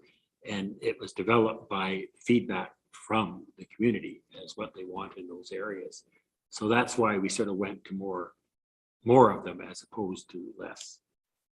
Just a bit of background. Follow-up question to the chair. Sure. So my understanding, and I just want to confirm this, is that this would actually provide developers with more clarity and something along the lines of what Councillor Bateman was describing, a checklist. Can we expect that the development process will be the same length, longer? What can we expect from this? I'm hoping that more clarity would lead to a quicker development process, but I'm not necessarily always optimistic about these things. So I just like your thoughts on that. Will clearly defining DPAs and having a much clearer process actually help developers in getting through more quickly or not? Having more clarity, the intent of that is to have a faster process. There's other elements that can contribute to a faster process. Often the question is asked when the development permit application is submitted, the applicant will ask, is this a delegated authority development permit, or is this one that has to go to council? So in those instances, where there is that clear direction, that too then provides council with a little bit more certainty that if it were to be a delegated authority, there's a specific criteria that designated officer has in evaluating those development permits before they issue an approval on it. And then in those instances, if there wasn't that approval granted, there's still that opportunity for it to come before council for consideration. But it's a multiple aspects, but ultimately what we've experienced over the last number of years is when there's a lot of discretion and uncertainty, that makes for a lengthier process because the applicant will interpret a guideline in a specific way. And then staff will say, well, the intent is this specific design guideline. And then there's a lot of back and forth. Whereas if we can point specifically to, here's what the expectation is from the official community plan. If you do this guideline in this specific way, then we can check that off as having met that guideline requirement and ultimately get them through a quicker process. Thank you. Okay, Councillor McMath. Why the need for the creation of the DPAs? Why not just provide clarity now? Like, are there other tools that you could use to help people with their development permits, to give them like those checklists that we talk about to help for clarity? Because some of the delays, sometimes it's said that they're missing components or there's confusion or misinterpretation of a bylaw. Aren't there housekeeping items that we can do to alleviate some of that stuff, as well as are we going to review a checklist of everyone that needs to approve every permit, and we could limit that as well? So those were the other elements that I was talking about, a faster review process and a decision. So that is included as part of our development approvals process, which we received the grant for. So we're actively going through that right now. What initially happens when the application is submitted, there is that application submission checklist of, title, all encumbrances against the title, any technical reports that must be submitted. All of that information is submitted upfront to start a fast review process. And then through those referrals, it's determined, okay, there's a discrepancy here with a specific policy or bylaw, or there's missing information or revisions are required. And so the applicant works through that. What we find currently with the existing OCP is, because certain design guideline requirements aren't specifically detailed, there's that discretion. And then it's open to interpretation, and we felt nailing this down would be better. So why don't we provide those checklists that Councillor Bateman had asked for? Well, the DPAs are a legislated component that we can require. The checklists don't have that same level of authority. So through the act, we can establish these guidelines to be followed, and we can stand behind them as a legislative requirement. The checklists are somewhat voluntary in a sense. So either you do them or you don't, and it's not built in specifically as to how that checklist is going to meet these needs. These have their specific reasons as stated by the province, and for municipalities to administer that process through their official community plan and their development permit area guidelines. Councillor St. Pierre. I know there's going to be a large concern over, single property owners over going through, any number of DPAs that might cover the property. But I believe my understanding is it doesn't necessarily affect properties under a certain, development under a certain size. Could you elucidate and make sure I'm on the right track here? Yes, so under our general exemption section on page 175, we have a number of uses that are exempt for the development permit areas. One of the benefits that staff was able to have were the conversations during our May open house, where we received a number of comments back regarding which types of developments would be subject to development permit areas. And so we've taken that feedback into consideration and are open to making a number of additional amendments to those exemptions to include more types of development to not be subject to development permit areas. Just hearing what the feedback was from that open house and the letters that have been submitted since that time. So we feel that there's an opportunity for a good compromise between what we're trying to achieve from a policy standpoint in this document, and also what the public's desire is to have a reliable process that doesn't further make it challenging for them to do development in our community when it isn't a large scale development, right? It's something like a single family dwelling, a duplex, an accessory building, and not being subject to then all these other typical developments that might have a larger on or off-site impact, like a large industrial business or multifamily development. So just that my understanding then is we'll go back to the options that we have before us tonight. If we go to the third option, which have all these things that have come before us be put into the document, those are some of the changes that you'll be putting into the document, what you heard back from our open house.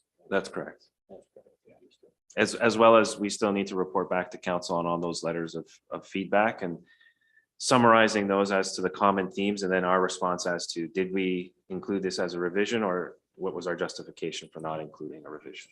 Thank you. Anybody else? Let's see the hand. Councillor Lajeunesse, you're there, fine. Councillor? Yeah. Sorry, I wasn't sure whether he had his hand up or not, or he's just waving around. But go ahead. I'm just flopping around. The DPA 2, the general environmental protection, it says it applies to all land within the district. So, and I guess just we've had some clarification now on general exemptions, but but all land is subject to DPA according to DPA 2. Is that, could you just elaborate on that a little bit?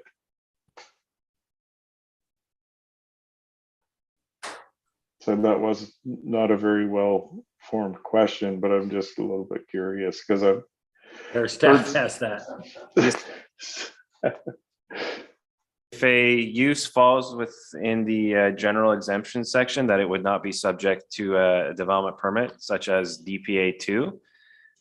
You'll see, what is it, number 3, where it talks about the development is for the purpose of single family dwelling, duplex, and so on, unless the designations of foreshore DPA 3 or riparian area DP 4 and steep slopes 5 apply. So one of the considerations is that we do strike that out. So if there's a single family dwelling does come forward, or a duplex or accessory building, farm building, it would be exempt. There would not be a DPA that would be applicable. So if the wording of all developments, the intent is all developments that are subject to a DPA. So if you didn't fall within the general exemptions, then yes, you would be subject to DPA 2. Does that answer your question, Councillor Lodge? Yeah, okay, I'm okay with that. Okay. All right, Councillor Bateman. Yeah. So a number of people have written in and suggested these DPAs are in fact duplication of existing legislation within the district or the province. What is your feedback on that?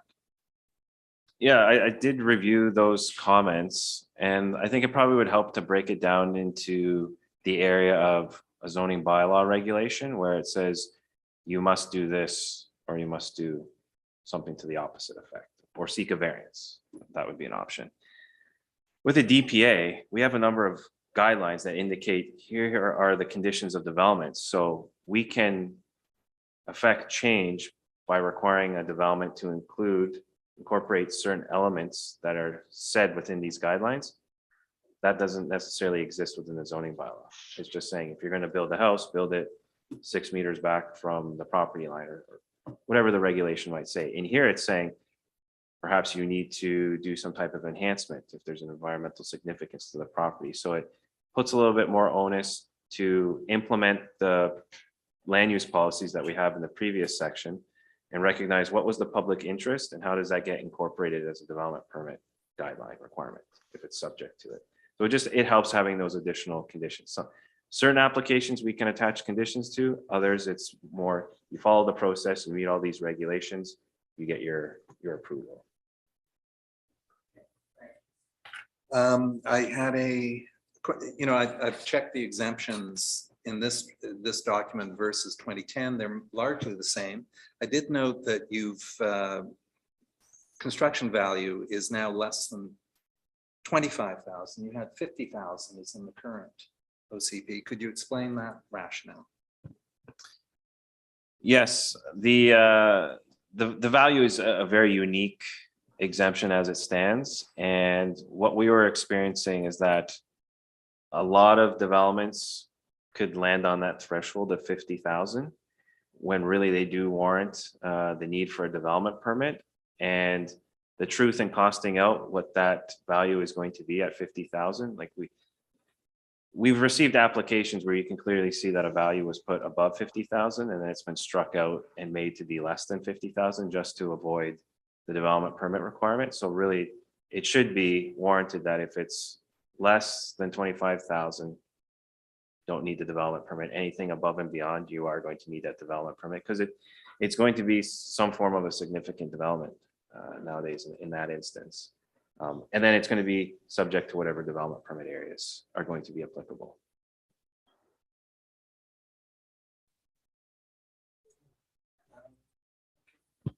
Next. Oh, I have more. Well, yeah, that's right. If nobody else has got their hand up, you carry on. Oh, no, I'm sorry, Councillor McMath, I didn't see your hand, but I'm not leaning that way, so I should move a bit. Okay, I'll jump in. You're muted. Okay, thanks, Dana. I just keep Sorry, mine on I all the should be time. muted tonight. Under page 177, under item 21, yard or garden work within an existing landscaped area. Now, that was an area that caused some confusion among many of the letter writers. I'm wondering whether that's too vague. I note in the East Souk OCP, they do delineate what yard or garden work entails. That includes tree tree pruning, gardening and yard maintenance activities such as lawn mowing, weeding, minor soil disturbances, removal of non-native invasive species, removal of hazardous trees. So could that section be elaborated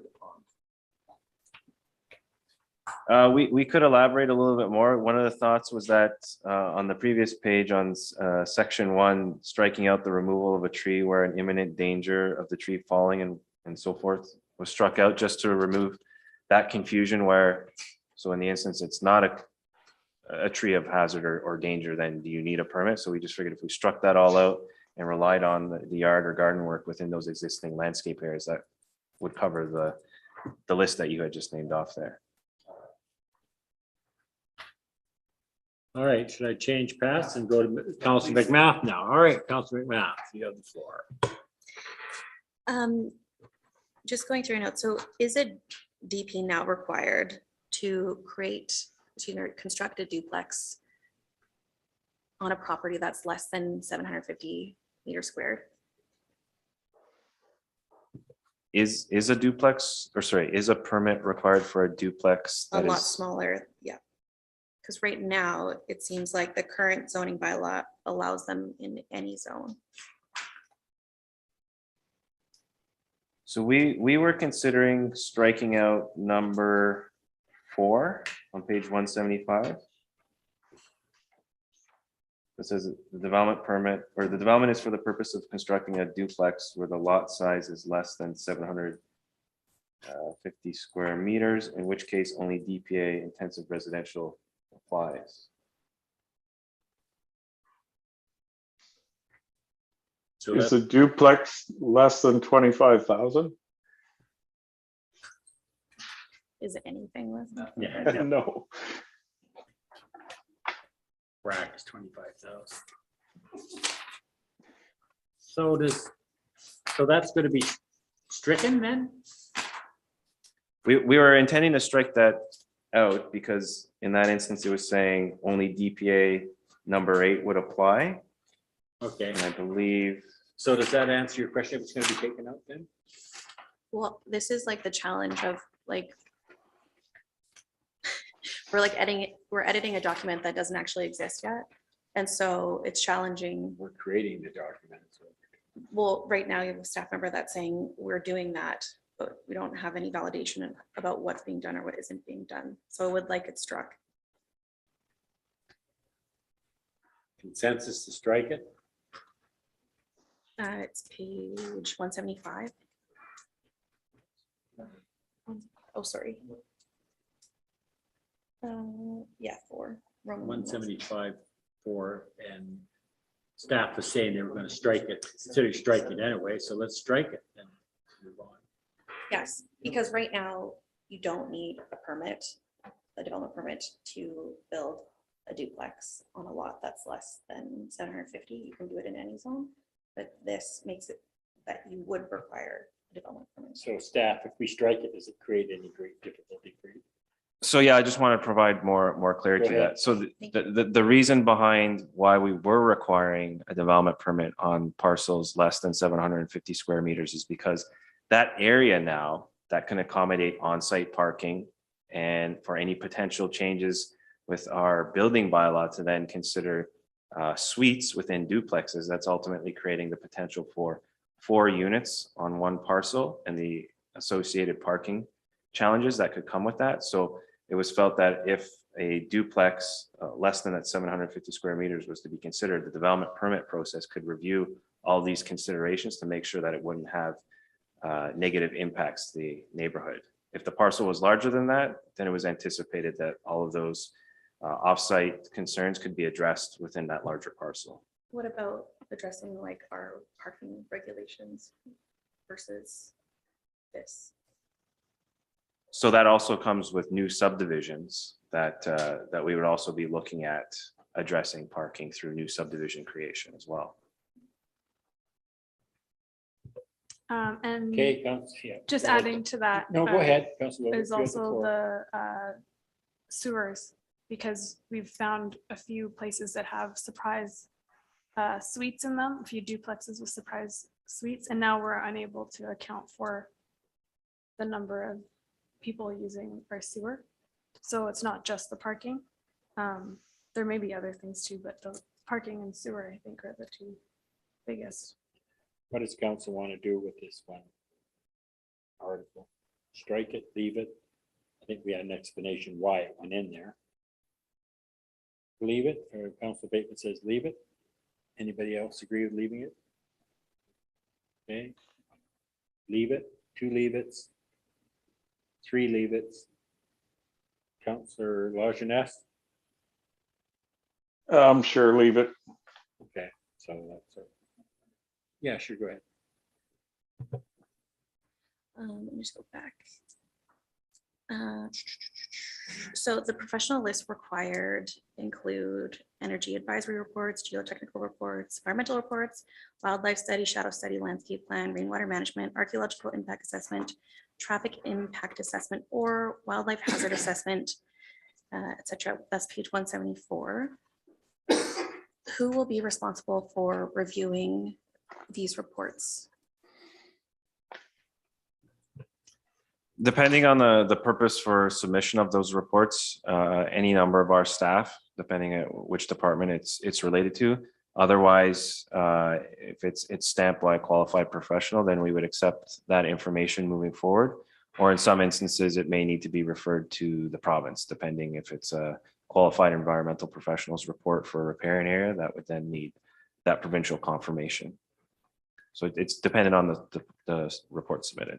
Do you know what the approximate cost for these reports are? They vary from consultant to consultant. They could be a few $1,000s up to a few tens of thousands of dollars. It depends on the complexity of the development. Based on the scale, that's going to increase the cost of some of these applications. Mhm. And then what's the availability of these consultants typically? Like, are they, like, you can book them quickly? There's delays? There's a number of consulting firms that are available, so I gather that they can be obtained fairly soon, and it's really just a matter of the complexity of the file. Like I don't know specifically what their workloads are, but there's a vast list of consultants that are available, and I think a lot of the times it really comes down to what is the consultant willing to spend, and what is the applicant willing to spend? Yes. So this is one of the pieces, maybe I just need help understanding, is that the DPA idea is that it's supposed to become more efficient, easier access. Where's the affordability component? And then if we're getting an influx now of additional development permits required, how will staff be able to tackle that when even now we're having staffing challenges? So there's a number of different routes. As I mentioned before, we can determine which types of DPAs are considered minor development permits, and those can be a delegated authority for staff to issue approval for. The more complex ones, those can come forward to council. So that would help address the timing. So not every development permit is going to come before council, because it's a scheduling challenge, makes it lengthier. In terms of the staffing piece, it's like every municipality, they have to address resource needs and have the allocated budget to provide for those resources. So we will year over year make sure that we have and request the necessary resources to keep up with that. How many additional staff do you anticipate needing if this is implemented? No additional staff as of what we have currently in our org chart. As we start going through these permits and reporting Sorry, quarterly on the volume, that then are working here or that are eventually planned to be hired? for the ones that we will hire to have a full complement as what has been budgeted. So right now, how many more bodies do you need in the office to complete this work? My understanding, you're filling, there's some vacancies, but our complement would not change. As of right now, yes, the complement would not change. Between the combination of consultants and then having in-house staff, yes, the idea would be that we would fill all 3 vacancies It just to seems, go through this. sorry, yeah. Go ahead.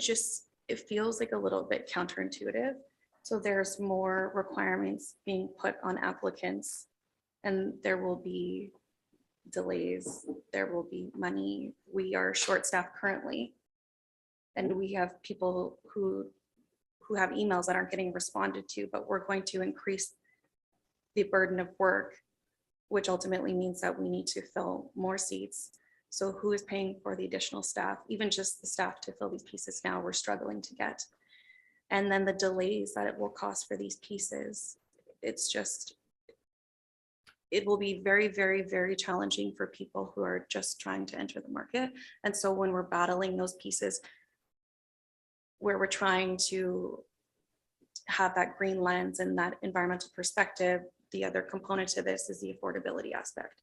And so on one hand, we're saying we're looking for affordability, but on the other hand, we're pushing the goalpost further and further away for people from a time perspective and a cost perspective.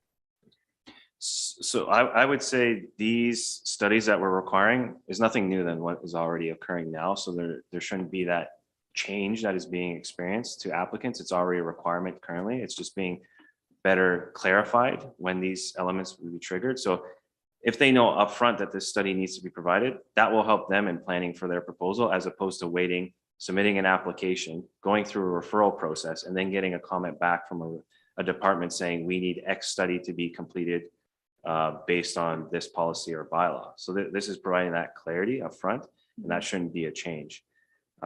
In terms of the processing of applications currently, working with our consultants, we will eventually get to a point where the process picks up and gets on track with a more anticipated and expected timeline from applicants. But like anything, when you go through those resource changes, there is a bit of startup again, and then trying to make sure that everybody's on the same foot moving forward. So we are progressing towards that point. It's just those initial stages right now. Gotcha. Let me understand that right now, from what you're some expert, I mean, that's what we rely on that side of the table.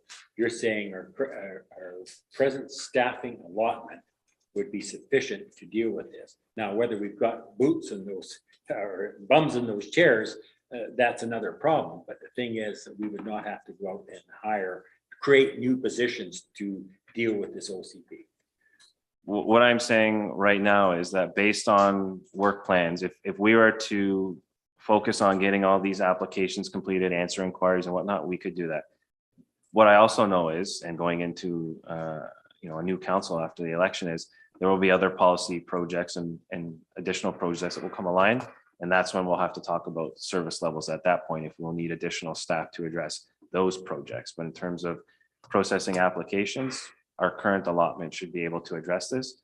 What we'll do based on our quarterly reporting is see what the volume increase is, and then decide, do we need additional staff with future budgeting as well. But based on current trends, we have projected that we can meet these needs. Then we have to rely on that. So that's good. Okay, Councillor St. Pierre. Sorry, can I finish?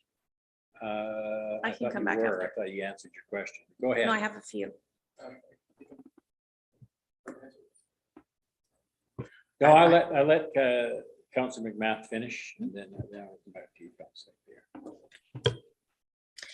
The DPA that was created for the foreshore, why is it required? If there is a general environmental DPA, the current zoning bylaws, and the floodplain bylaw. So I think the foreshore area and the riparian area was misunderstood quite a bit when this was first presented to the public. If you recall, there was the 30-meter setback. Yeah, I recall. Yeah. And that was really to provide for that additional protection based on best practices. You'll see that, popping up in some neighboring OCPs that are being adopted or close to adoption. So it's working on those best practice models. We heard back from the public that 30 meters was not something that they were supportive of, and the change was made to 15 meters. Taking it a step further, as I mentioned earlier, the conditions that can be attached to development permits to affect change would then allow for this. The initial intent when the foreshore area DPA was put forward was that if your property was adjacent to a foreshore, you would be subject to this. And so you could make sure that your development was going to have a huge impact on the 30-meter area, now 15. And if you could do any of these other ecological restoration projects, that would help meet all of our policies in this OCP. What the zoning bylaw accomplishes is just development within that 15-meter area. So if you're outside of that 15-meter area, you're not going to be subject to whatever restriction we were saying.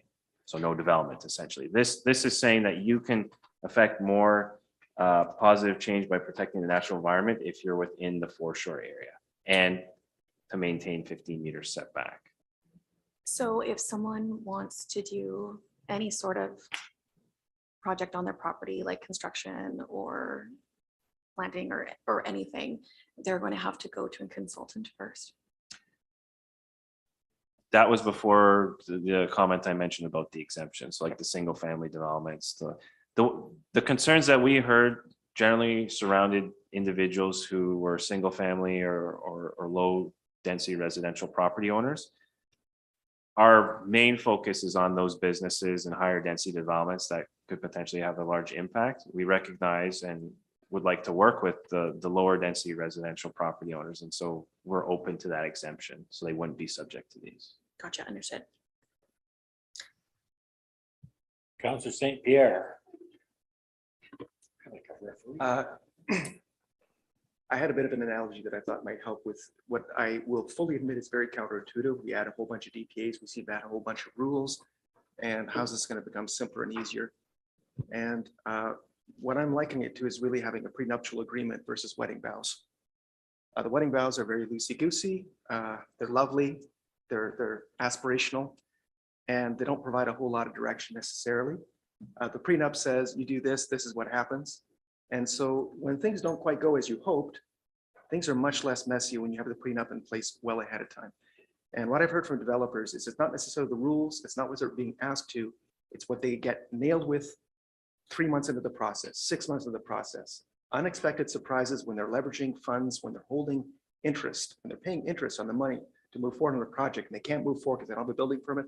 That's what kills them and that's what drives the prices up. If we can actually lay down clear guidelines in terms of exactly what they need, and they can basically have the money ready when it's needed, have the crews ready when it's needed, they will save money and we'll have affordability with that sort of thing. Keeping things messy just makes it messy for everybody. And it is counterintuitive, but I think that's pretty much the way it has to work. Thank you. Councillor McMath, yes, by all means. I think marriage is antiquated. We'll go back to that later. I have a question. There was in the previous OCP, it was like a one-stop park. So you could park your vehicle and you could leave it there and you could walk around town and do whatever you needed, or you could catch a bus, go to work. How come that was pulled out of this OCP?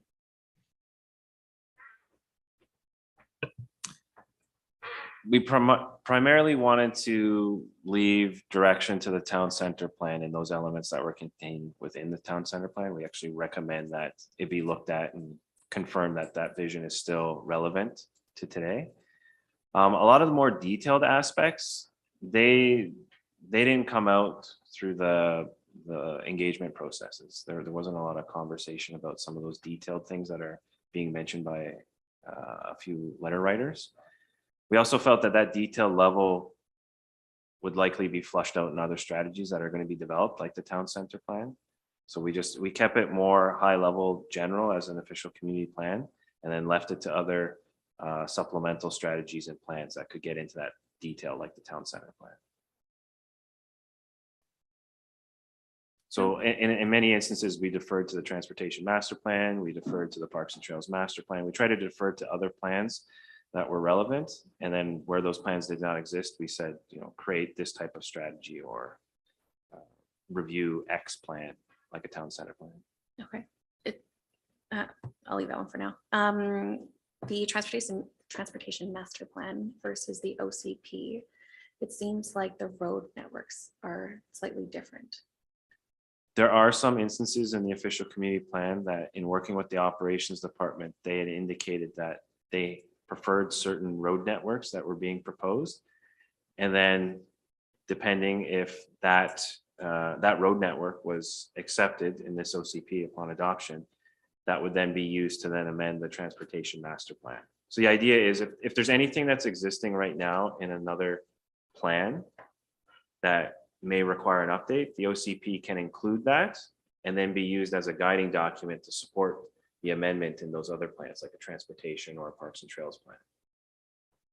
Okay, Which is a couple, well, how old is the? 2. 2 years now, yeah. So there's Yeah. gonna be changes to it as time goes on. Yeah, it's just like these pieces that we're like having to pull out. On the road piece, Councillor Bateman mentioned this earlier, because Souk has one way in and one way out. Like you were talking about Grant Road, but just as far as coming in and out of the town from like a disaster emergency response plan and just with the growth of the population, how come that component isn't like a larger piece of the OCP, even from like an advocacy standpoint? Again, when it came to transportation, we relied heavily on the transportation master plan to address those elements. Those were pieces that weren't as available in the last OCP, and so there was a lot of that input. But since we benefited, unlike other communities, by having those master plans done prior to the OCP, we could then just provide reference to seek input through the transportation master plan on how we'd like to see these networks being developed. Because the bypass road with Grant, there's certain constraints now that exist that make it even more challenging to establish that weren't there present or that weren't there at the time that the last OCP was developed. I have another question about Just, that. just a point of clarification is when the OCP committee went through it, they would defer to the transportation master plan because it was a very good document. And rather than reinvent the wheel, just deal with that, with the understanding that there would be some changes over time. But that was the relevant document in the parks and trails as well, that the committee and the public actually thought that they were in pretty good condition. So rather than reinvent it, we just refer to the transportation master plan. It was considered. I don't know if that answers your question. So is the OCP leading amendments for those documents, or are we leaving that in each of those plans independently? So what we're putting in the official community plan can provide support to Those documents? should they? Especially because they're 2 years old. So then that could be a component of the OCP now to push that as a priority for the transportation master plan. Correct? Sorry, what can be a component of?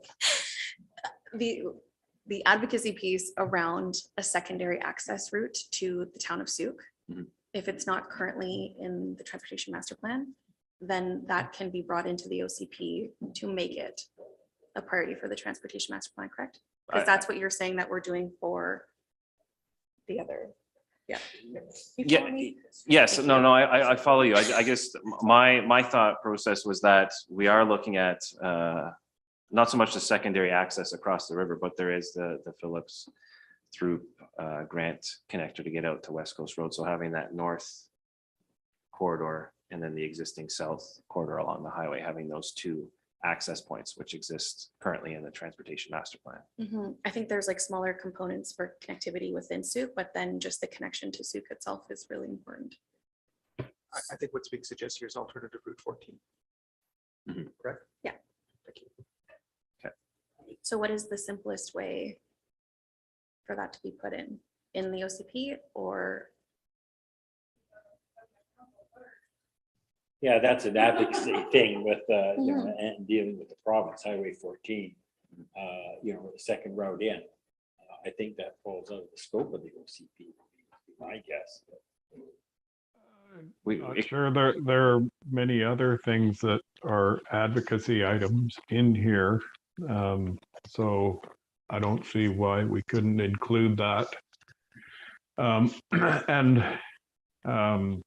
It's a little off topic, but I don't know if a parallel route to 14 is the right answer. I think we should look at something completely different and put Butler, Maine through to Shawnigan Lake. That's a whole other can of worms, but really simple. It's already there. Okay, Yeah. so just that Councillor McMath still has the floor.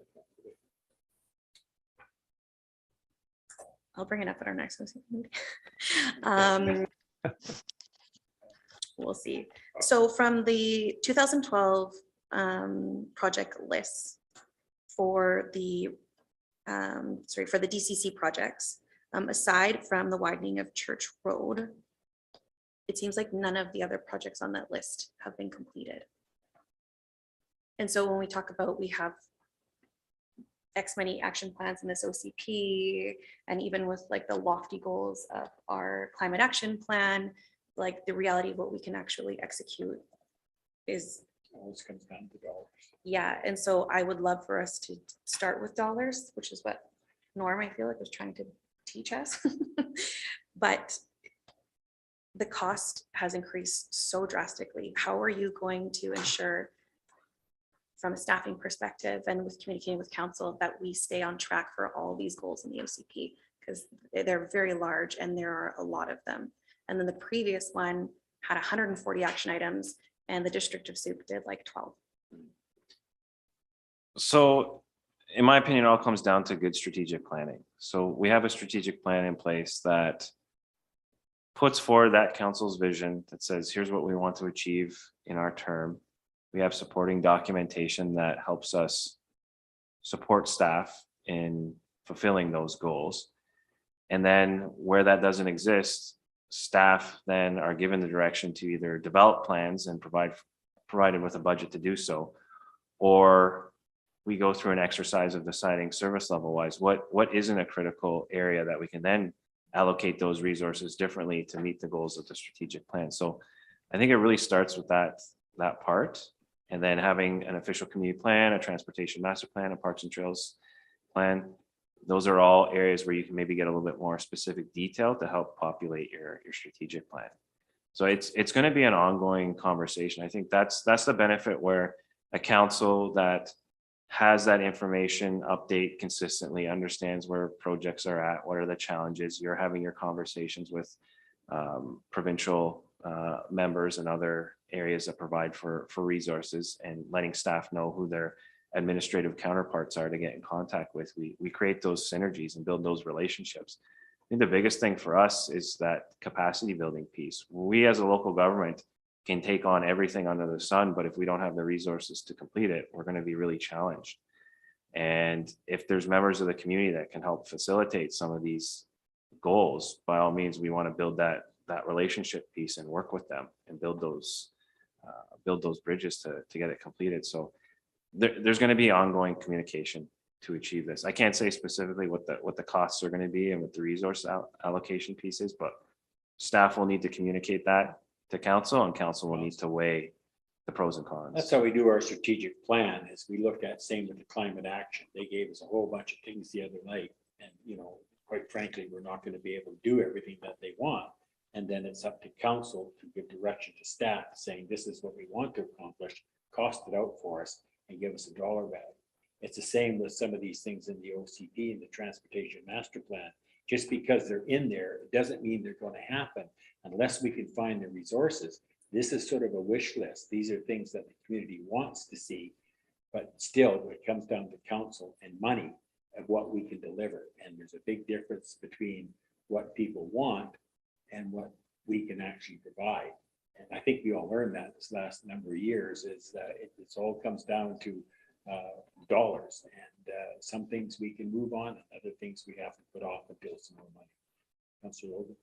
Yeah, and so well put. And just to add to that, the reason why we need to have these plans in place before having it added to a strategic plan and budgeted out is because there could be an opportunity, and something similar happened with our roads recently that we got an email about, where all of a sudden there's a grant opportunity with a window this big. So if you don't have that plan ready to go, and you can tell the province or the feds, we have it ready, we're ready to go, give us the money, we'll do it tomorrow, then they won't give us the money. So having these things in place, it might seem a little wishy-washy at first, but then when that opportunity comes, we can secure that grant funding and move on it.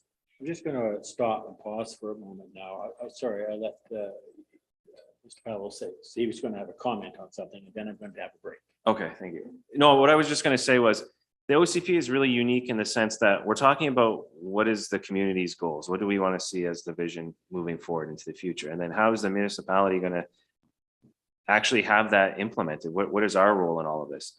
But sometimes I think we forget that the developer plays a role in that, and that's why we have the development permit area guidelines to also have the development community support us in our initiatives to meet those community goals. So if we want to do something, if we need to have a road upgraded or built in specific areas, that developer can contribute to it as long as we have the plans and all the policies in place so that we can justify, you want to do X development, that development actually requires this piece of infrastructure to be put in to support it.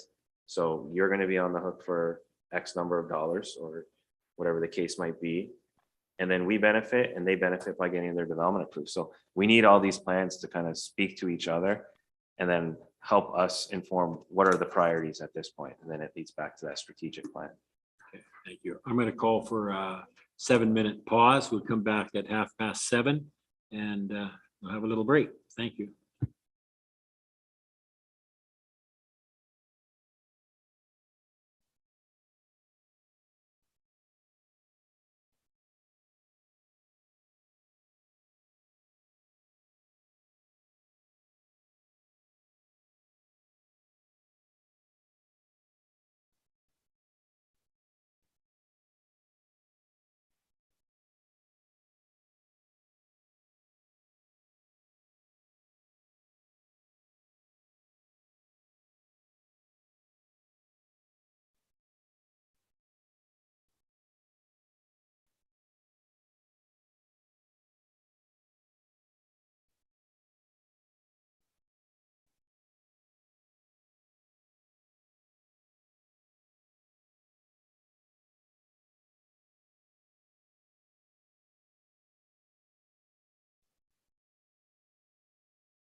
Everybody here? Councillor Lajeunesse, you there again?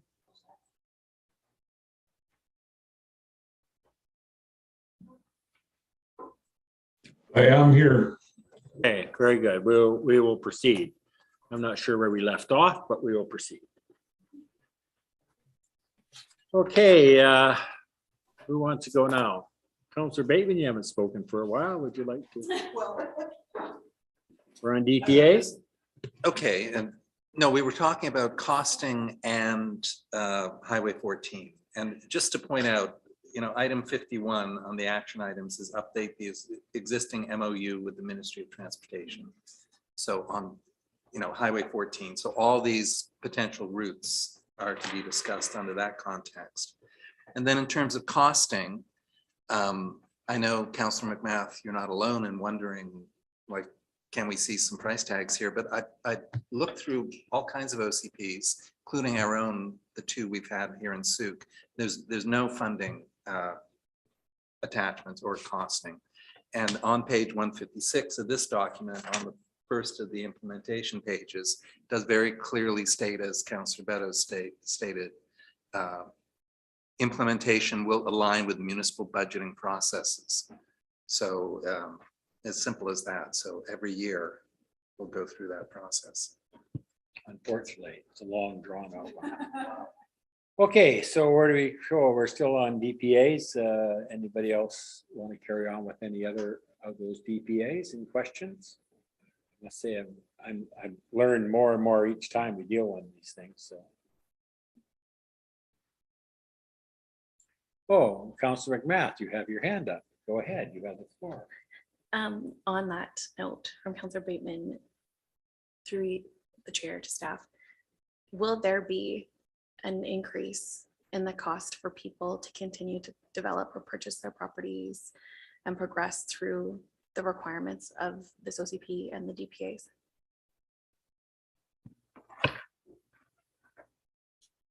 Costs may fluctuate depending on the market, our development fees and whatnot. I can't anticipate that specific guidelines, policies that we put in place are going to significantly increase the cost of submitting an application. All of those are really external factors based on what consultants charge, what we have set as our fees rate and development cost charges when they go through for their offsites.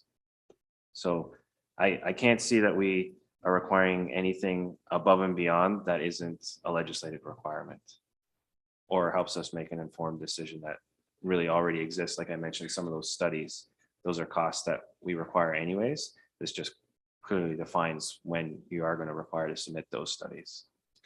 So just for my own clarity and comprehension, our current OCP doesn't mandate a lot of these reports, and this OCP is mandating those now, basically. Is that correct? Our current OCPs, again, a little bit relaxed on where you're going to submit these reports. It says you'll be required to submit them. It's just that process for submission usually requires a pre-consultation meeting with staff to understand, okay, I'm doing X development. What do I need to submit? Okay, transportation impact assessment, other types of studies. This is saying you're going to do this type of study. You're likely going to require this. There's always opportunities where we can say we have that information. This isn't required. You don't need to submit that study. There's always those opportunities. But overall, this is just being clear. It's saying you may or may not need to submit them based on whatever criteria you're applying for. So the idea is that it is eliminating the surprise report costs that come up later. Is that correct? That is the idea with most of these guidelines, is providing that clarity up front so that we're not having a conversation with an applicant 3 months down the road of trying to understand specifically why we're requesting something. We can very clearly draw it back to these guidelines. So there will never be a time where you say you're doing this type of development in this area, you're going to require this kind of report, and then as they go further, they don't actually end up meeting that report. That's not a situation that would exist. That shouldn't be an instance where we're going to be asking people for reports. It's not really something that I see often happening as it stands now. Like you need to submit a specific report and then it's turned out it's not needed. We have specific types of requirements based on our policy and bylaws that call for these reports. And it's through that detailed analysis that we say, okay, you're adjacent to this area that doesn't have a technical study completed, you are required to do so, so that we can make an informed decision about your proposal. So I'm trying to think of an instance where we would ask for a report and then turns out that the report's not required. And then I just want my train of thought. No, I got it. There is a large group of people who are waiting for the next step so that they can have an opportunity to participate, because they haven't been able to from our choice to go through first reading. It's been limited. So there will be a large group coming from the development community. Do you understand why? Do you think it's a misunderstanding of the DPAs? I think 9 times out of 10, it's a misunderstanding of how these are going to be applied. And so always the intent is to provide more clarity in here, but it takes the audience to provide feedback as to how they're interpreting it. And then we work through that process to get to a point where the language we are learning or using is understood by most parties. So I anticipate we'll continually have those conversations once the public sees the next round of amendments included in a new revised document. I'm sure we'll get feedback as to, yes, this now works, no concerns, or does this still mean one way or the other, and kind of work through it. I think the elimination of some of these policies and guidelines will also address some of those concerns. So it's just, yeah, it's that communication piece between staff, council, and the public. Okay. And then to the chair, through the chair, maybe, when did, Either one. you tell me, when did the land use committee first review the OCP? I don't have that information in front of you. There you go. Councillor Bateman. I could give a go at that. You know, the 2001 OCP had 11 development permit areas. The 2010 had 3 omnibus development permit areas. But then the land use committee was first formed by Mayor Milne in 2012. And at their very first meeting on March 19th, they quote, amend the official community plan to include appropriate and workable development permit policies, form and character of multi-residential, commercial, industrial, and intensive residential development, and for environmentally sensitive areas. So that first land use committee looked at the OCP and said, this isn't sufficient to our purposes. And that was a very developer oriented. That was chaired by Councillor Pearson. Councillor Haldane was on that committee, Andrew Hayden, Adrian Cowden, and Jeff Steele. So I think that the development community at the time did want clear guidelines on what was expected of them. And then Is that answering your question? Yeah, and then this group, this current land use committee? Well, Councillor St. Pierre. I don't have the exact date. I would actually defer to Mr. Powell to provide that, but I think it was about 5 months ago, and again, I don't have the exact date. Yes, it was earlier this year. I can't pick out March or April, which date that or meeting that was. I could check the agendas here. Thank you. Okay. Just on that, Well, Point. yes, I keep not seeing you. that's okay, I'll just speak up. There was one meeting where the land use committee, the OCP was on the agenda for the land use committee, but there were no staff available at that meeting to answer their questions. And so that was a concern for me, and still is, because I don't think they've had adequate chance for input into this process. And it's another thing that I hear from committee members all the time is that people are reluctant to sign up for our committees because they don't feel that their voices are being heard as a result of participating in those committees. And And that I think is an example of one time when they were not given adequate input. Just a sec, I'm going to reply to that. First of all, is that there's been many opportunities in the last 2 years of any committee or any group to approach us for a Zoom meeting or give us a brief. And I have not seen a lot from that area. So I don't know why. I mean, my task wasn't to go out there and beat the bushes for people. It was to have a place for people to come and give us, the committee, the ideas of which we would put forward to the consultant. So I don't know why that has fallen down. There doesn't seem to be, you know, whether it's, I don't know why the great reluctance. We're very approachable. Even the OCP committee are very approachable people, and myself as well. So I'm a little bit mystified as to why that all of a sudden say, well, someone didn't come to a meeting, therefore nobody cares. That, you know, phone me, email me, and I will make that happen. And, I never did hear. So my perspective. Go ahead, Councillor Bateman. I think they have to set the record straight on that land use committee meeting. I think it was early October last year. And I believe Mr. Powell was there. I saw the minutes, and you know, you had 6 or 7 or 8 representatives of that committee offering quite a wide range. Now, whether that material reached you, I mean, you were there in the room according to the minutes at that meeting. So I believe there was 2 feedback opportunities then. There was that October 13th one would have been the invitation to all committees. So climate action, SPA, all committees were circulated the draft OCP for review and input. And then I believe the land use committee then had a subsequent meeting request, which I was not present at. Ms. Temple, you had your hand up.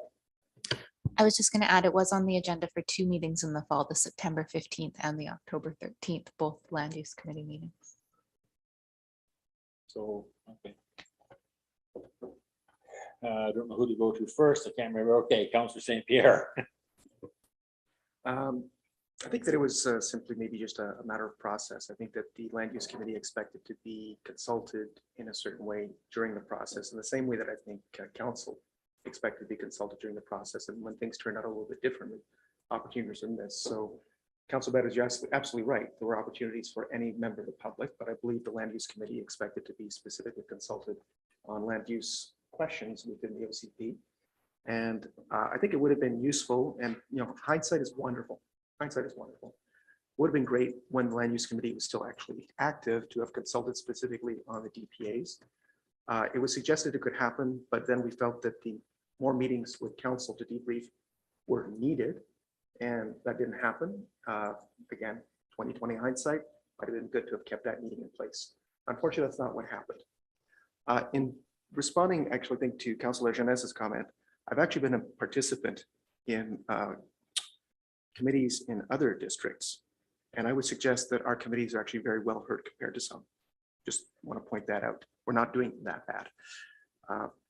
I felt completely ignored. I mean, utterly ignored. We're not going to get too far into that. I'm not even going to mention which district, but we have documents and reports that come to council. They're archived, they're looked at.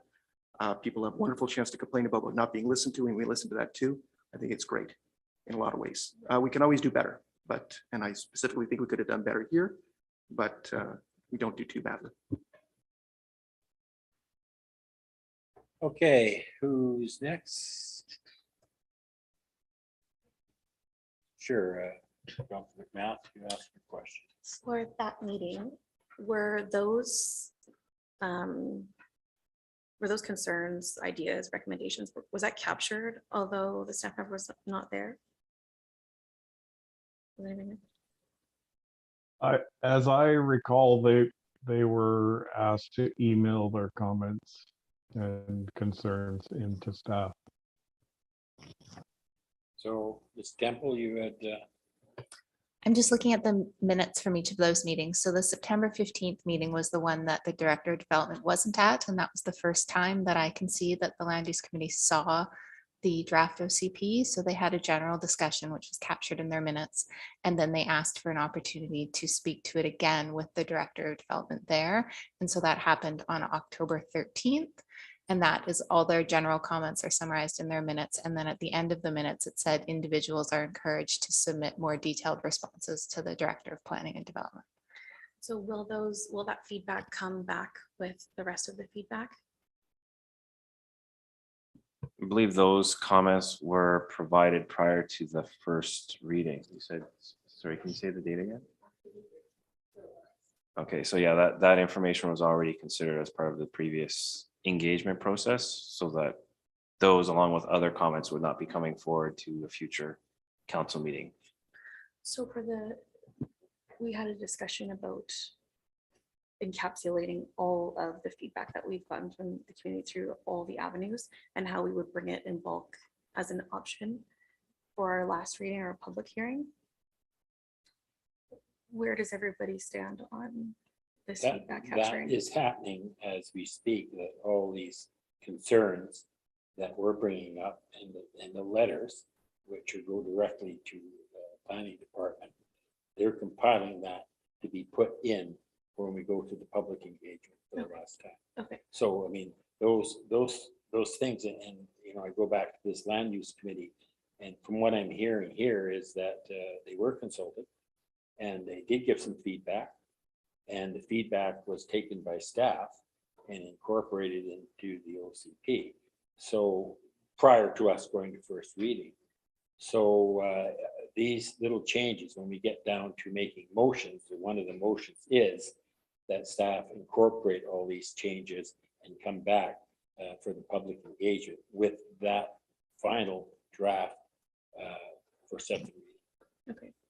I think that's how it goes. We'll find out when we get there, but every email and everything that's come in, every letter that does with the OCP goes to staff as well. Is that correct? Yes, throughout the entire process, we've collected the information on the respective phase and then used that information to inform either the engagement summaries, or once we got to the draft stage, inform the development of the draft. So on our Let's Talk Souk OCP page, we've set out that timeline of if comments were to be submitted between a certain period, that information was going to be brought forward to council. So since first reading, we've received a number of information. Our last recording period that we were going to come back to council with has been somewhat modified now since we've gone into a chapter review on this process. So we're going to need some additional time now to make sure that we can compile this much larger time period of a few months where these comments have been coming in. And then bring that back. Mr. Schaefer. And your worship, if individual members of council are receiving emails that apparently have not gone to staff, if they're directed specifically to council, not forwarded to staff, we wouldn't have them. So if you do receive those and they're pertinent to the discussions, it would be very helpful if you could forward them. That way they can be included in the wrap-up package as well. So for the land use committee in particular, should they be encouraged to resubmit? Should they have the same concerns or new concerns? The committee and any members are encouraged to submit their comments and concerns for inclusion at this next stage. Yes. Just for their clarity that their previous comments won't be included in the summarization of the feedback that we're receiving? As of right now, the intent was not to include feedback that was received prior to the last few months when we started since the first reading. Yeah, okay. That they were taken into account with the first official community plan draft. In the drafts, correct. So they were listened to. I mean, I don't know what the outcome was, but you did get the minutes, you did get the feedback, you had the ability to get emails, and then we came to first draft. So that would have been incorporated in the first draft. That is correct, along with all the other public information submitted. Okay, next, Councillor Bateman, long time no hear from. All right, so under page 185, foreshore area development.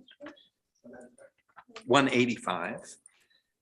And that's under DPA 3. And this is a comment from a oceanfront landowner wondering why there's no reference to vertical feet above the current high tide mark, or elevation differences. Could you speak to that?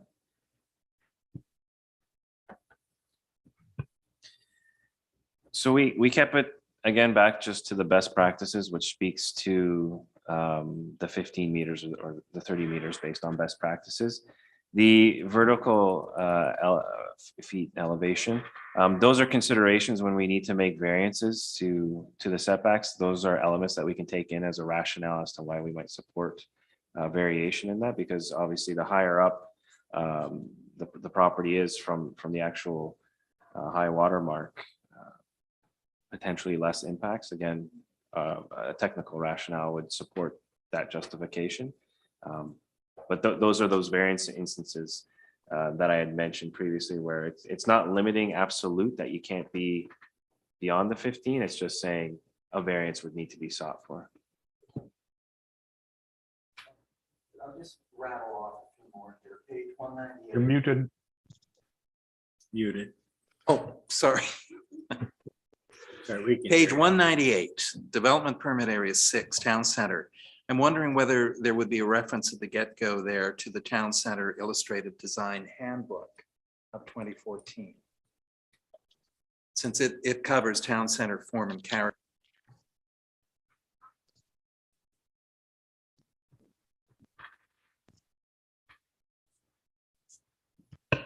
We were using the handbook as an additional reference piece.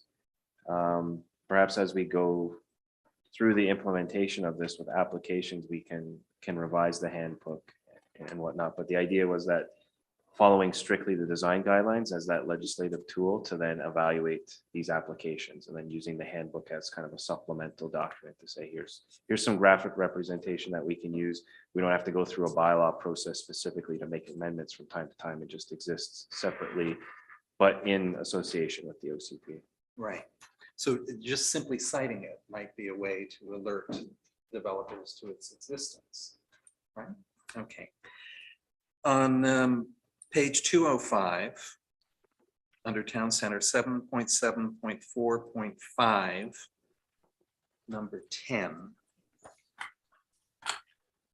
And there's a reference here to provide electrical vehicle charging connections.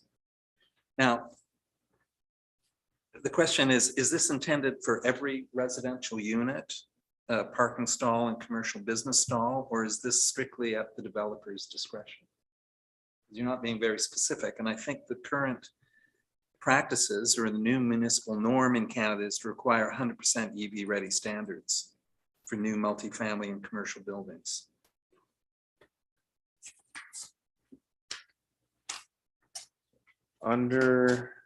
So yes, within the town center area, all of those areas requiring parking would be subject to having the electrification of those charging areas. So that's 100% for all parking stalls.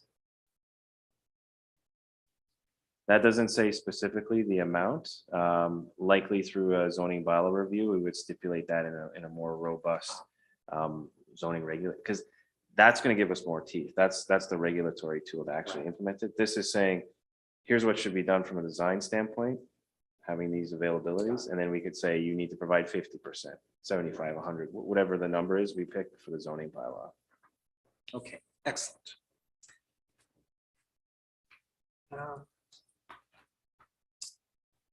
Couple more and I'll end. Then page 227, DPA 9, neighborhood commercial. You have no reference to the building material guidelines that you do in the town center section. And that's, these are guidelines to prevent the uglification of everything. Is that a true word? It could be. So I'm just wondering whether you want to add that. And my final comment is page 232, under general planting. Where is that general planting? I was wondering whether you wanted to have a prohibition on the use of artificial grass.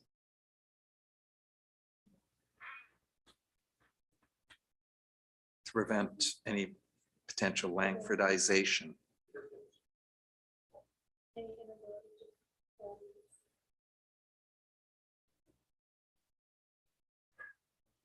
I guess that I don't remember anything of anybody that I talked to in the last 2 years that actually mentioned that, whether it was a concern or not. And I guess to me, it just depends on where and how. I certainly would like to see it everywhere, but there might be some instances where it does make sense. So I don't know whether that's necessary or not, or I don't know. Some comments on that? And the distinction between a private property, which is people are free to do what they wish, and public boulevards is really what I'm thinking of. Yes, that's certainly an interesting one, and I'm not certain that the OCP might be the best place. I mean, if we're absolutely certain that's the way we want to go, then every other document that we I put think forward.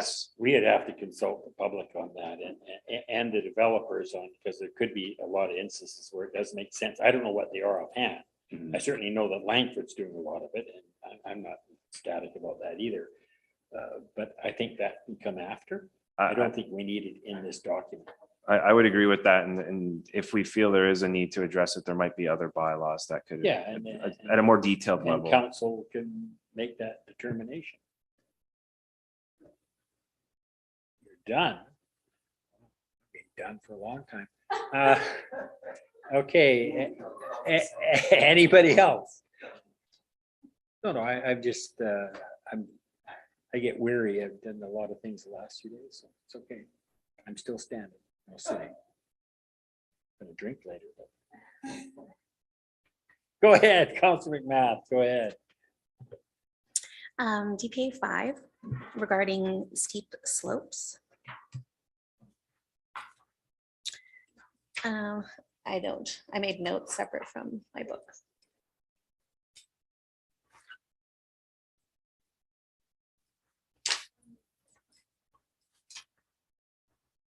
All right, I gotta go back a ways. Regressing. So we had a constituent write in that the CRD had tackled this a few years ago. And then what they did is they ended up changing that because it became too much work for them. So what they've done instead is they have a geotech engineer sign off on steep slope developments. So you don't need to go through the development permit process for that. So essentially, just some discussion over an amendment that made it anything over a 30% in slope must have a geotechnical engineer's approval for construction.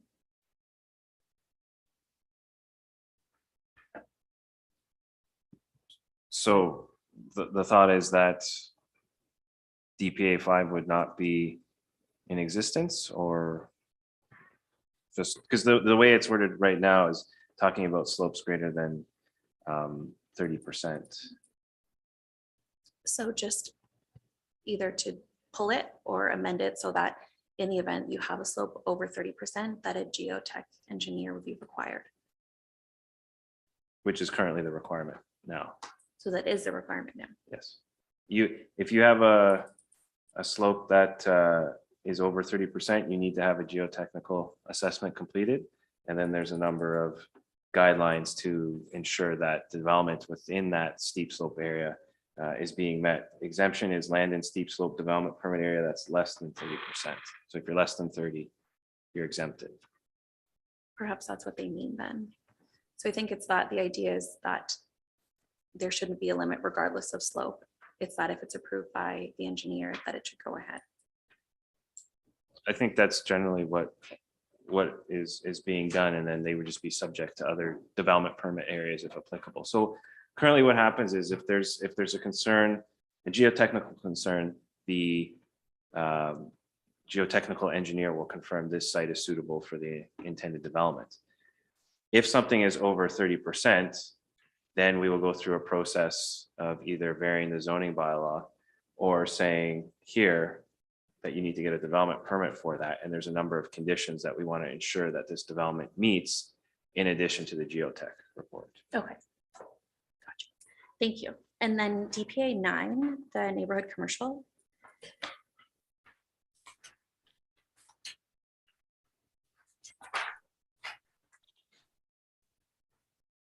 So the question is, does that imply that a commercial development can go anywhere in Souk, providing it meets form and character development permit? Just want to jump back to policy section.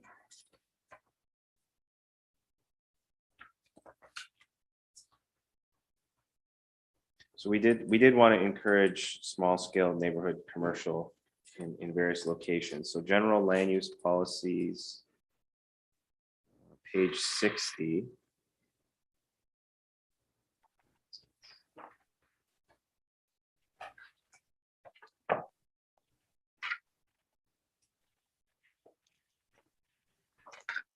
Support the establishment of compact neighborhood scale commercial activities and community residential and gateway residential south designations. That's policy 3.3.4. Can you say it again? Sorry, so quiet. On page 60, policy 3.3.4, support the establishment of compact neighborhood scale commercial activities in the community residential and gateway residential south designations. Now, I'm reading from a different copy, which I know we had discussed previously on my other tracking.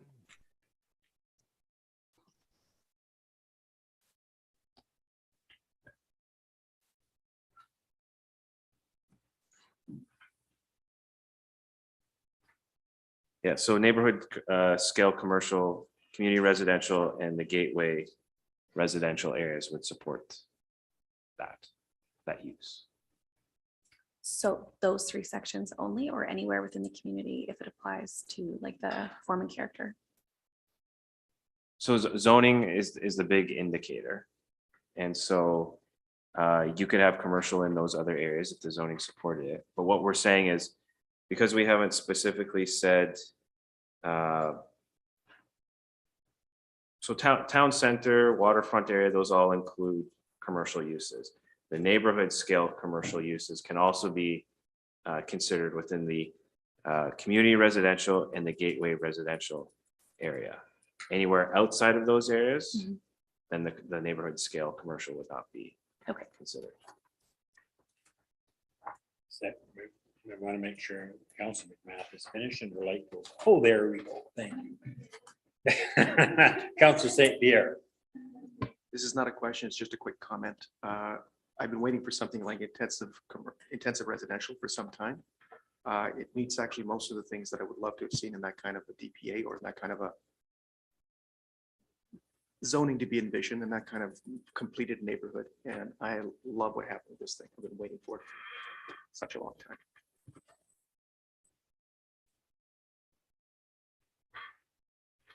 Councillor Bateman. I found one more, and that's in Development Permit Area 10, Employment Lands.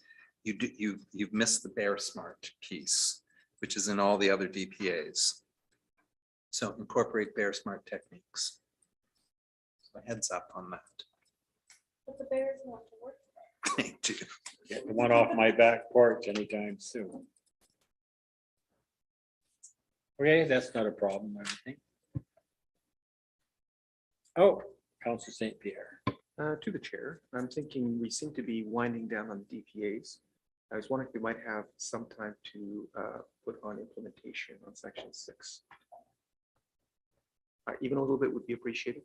I think that just like the DPAs is where the rubber meets the road. All right, give me a page number. That's if everybody's okay with moving on from DPAs. If not, cool. Just Yeah, I think we're getting pretty close, but go ahead, Councillor McMath. Let's see.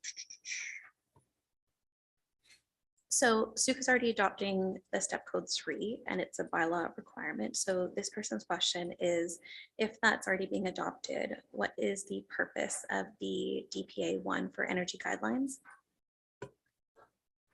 The question is basically that it seems like it's a duplication of effort. they're just saying that the development permit can be omitted as it covers the same things that are controlled by the building code, and additional coverage by the municipality is unwarranted.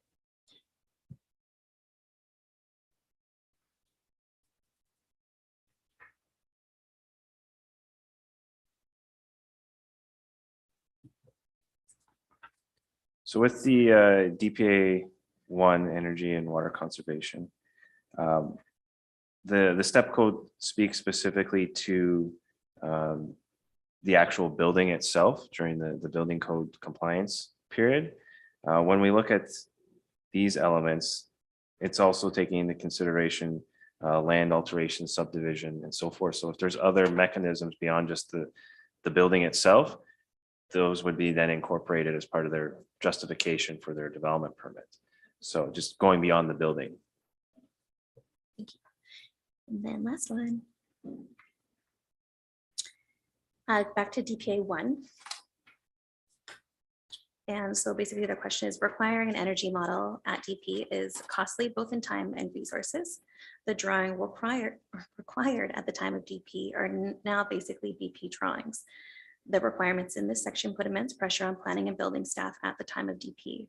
Why have all of these requirements when you can simply require a certain step in the building bylaw, that's what already does, and get an energy report to confirm its equivalent before issuing the permit?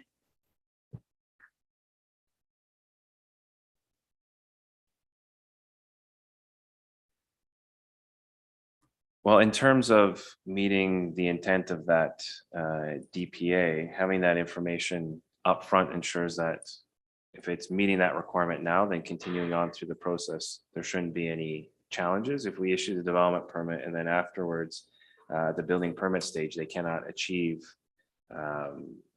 based on what the energy advisor is indicating in that report, the compliance, there could be challenges. So we're just trying to ask for that information upfront to know that this proposal will actually meet all of these objectives and any other DPA. So typically what we find going through these development processes is if you change one thing and it's subject to a number of requirements, some other requirements might need to be modified. So as long as they know from step one that all of these can be met, when they go to the building permit stage, we're always trying to make that process a little bit more efficient so that it's pretty much streamlined. You just go through, everything was addressed prior to.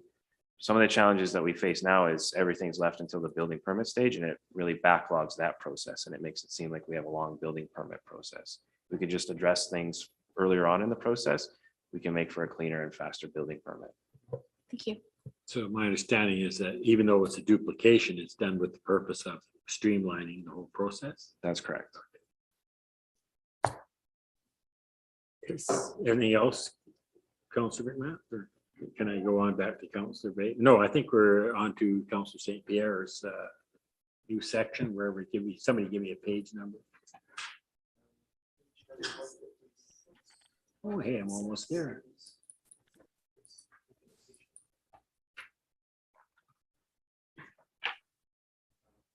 If I may. What was the page number? 56. 156. 156. My first comment would simply be in terms of the actual structure of this particular section. I would find it very useful if the ongoing short-term, mid-term, and long-term for any particular area like transportation were in one section. I found myself as I was going through the document trying to follow from the objectives and so on and so forth. Wait a minute, you missed this objective, you missed this action, you missed this. And then of course, as I read on, I found out, no, I didn't miss it at all. It's just later on, it's happening midterm, long-term, so on and so forth. But I think that not just for staff and not just for the public, but for everyone, it would be no big problem, I hope, to change the document slightly so that each of those followed. In more specific, I was curious as to, again, I mentioned this earlier, transportation demand management for larger developments wasn't actually mentioned as one of the transportation tools, even though I think it has been used successfully and can be used successfully. It doesn't have to be demanded necessarily, but I would like that taken to. I also note that even though cycling is mentioned, no one seems to realize how difficult it is to actually do anything with a bicycle in Souk. And this is a lot like, honestly, wheelchair accessibility. You actually have to go out and try and get groceries or make some purchases with a bicycle, and then see exactly what you're up against. Parking in a place where your bike can be ripped off, just insufficient infrastructure in terms of cycling is one of the things that actually keeps bicycles from being useful, even when the trips should be entirely appropriate.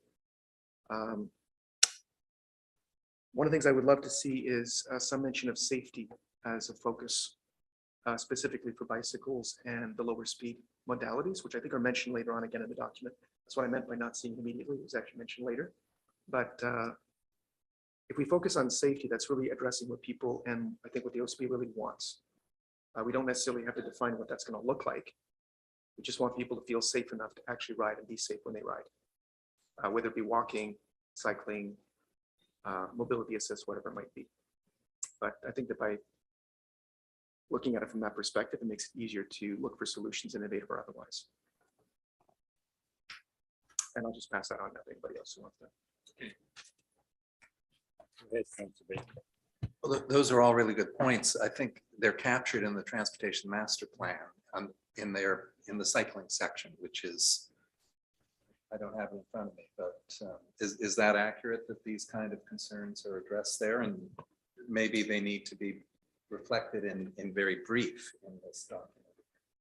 Is perhaps on page 84 where we talk about transportation demand management, that it speaks a little bit more to the transportation master plan as well, you know, as demonstrated or as referenced within the transportation master plan, because there's a couple items just talking about off-street parking requirements and doing strategies and whatnot, which I think would begin the work that Councillor St. Pierre is discussing, and then the transportation master plan is speaking more on all modes of transportation and how that is integrated in the community.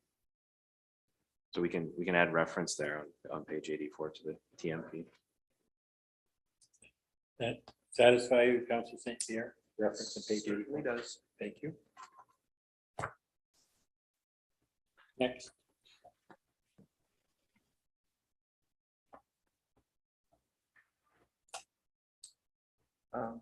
If nobody's going to pitch in. Go ahead. Section 4.2.1.9 on page 160.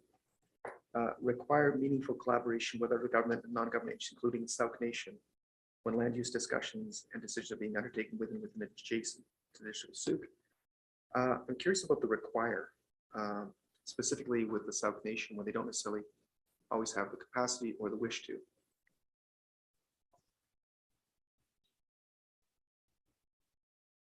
If we're placing it here, we're saying that we have to do it.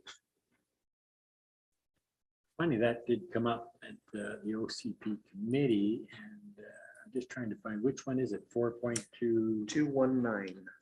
require meaningful collaboration.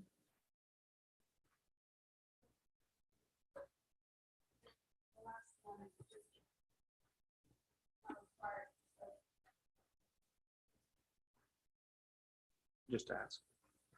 I think what it was is originally we had the Sauk Nation with the veto power over some of our stuff, and it was changed to this meaningful collaboration. So what's your problem with this thing there, Councillor St. Pierre? I'm not understanding. I think my problem is that if we say require, we're placing the onus on the Sauk Nation to respond to us, or are we not? Can I just get a response from staff on that? I think the idea was that we specifically named Sauk Nation in there, but it's also talking about other government and non-government agencies.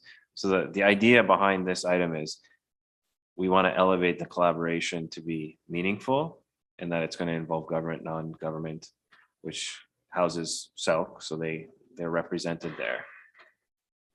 I think if we do our best efforts to establish that, if we aren't able to then further progress, at least the intent of that item has been met. We've made all best efforts. It's always in all of these, what is the intent? If the intent has been met, perhaps the outcome wasn't what we had initially expected, but if we had put forward an honest intent, then that objective has been met. Okay, so this might be some of that awful wordsmithing, but Councillor Logan's. Go ahead, Councillor. I only have one feeling, you just heard it. I was thinking maybe pursue meaningful collaboration. Totally.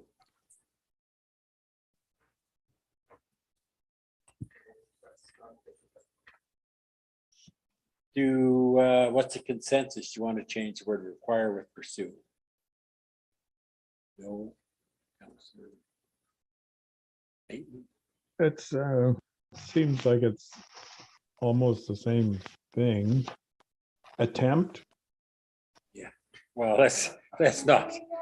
I think the way it is, I'm happy with the way it is. I understand what Council St. Pierre is getting at. Okay, so, all right. Next item. Councillor Bateman. I had a few what I thought were missing actions, and one is ongoing attention to our memorandums of understanding with Royal Roads and School District 62.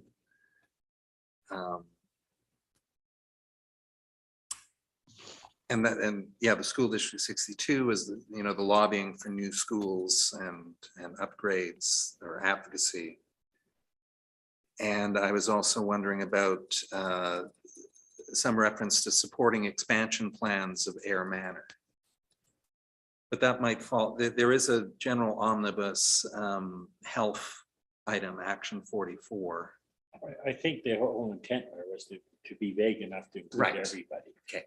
Got it. At least my recollection, which is getting harder all the time. No, that is correct. We wanted to maintain that opportunity so that if ideas in the future come forward, they can be supported through these action items. And then that advocacy piece, strategy plan, whatever the case might be, is then able to be worked on. Next. Anybody? My God.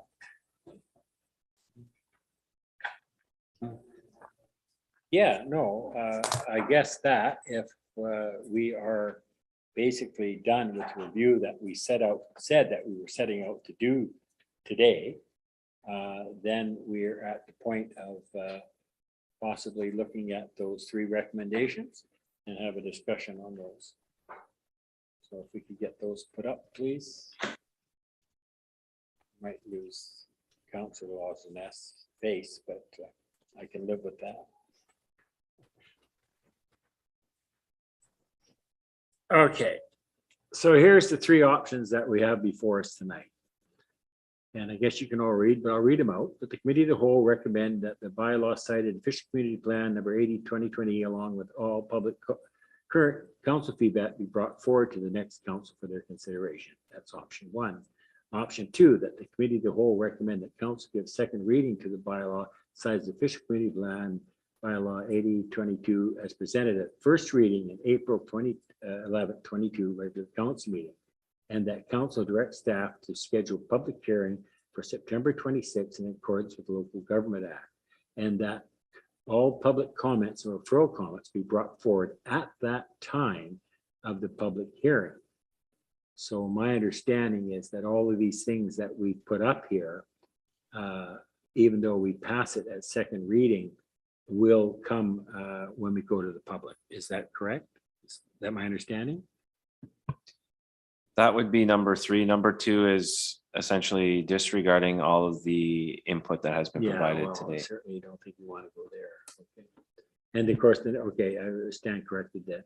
Number 3, that the committee of the whole recommend the council direct staff to prepare amendments to the Fishing Committee Plan to reflect council feedback, and that council direct staff to bring forward all public comment, referral comments in the bylaw consideration of second reading as amended at the council meeting in early September. So that's when we'd vote for second reading. Is that correct? And then in addition to that, if we go for 3, then we request that the mayor set up a special council meeting to deal with that. Is that my understanding? Can I have that from Ms. Temple, please? The mayor has the ability to call a special council meeting, and if she doesn't, then 2 members of council can request in writing that she call it within 7 days. So it's not necessary to add to that one. It would just be a request of the mayor to call a special meeting based on council availability. And like we said at the beginning of the meeting, that would need to happen that first week of September between the Tuesday, because the Monday is a holiday, and the Friday before you leave for UBCM. So it's a small window, but we would need to find an opportunity in there, and the mayor would need to call it.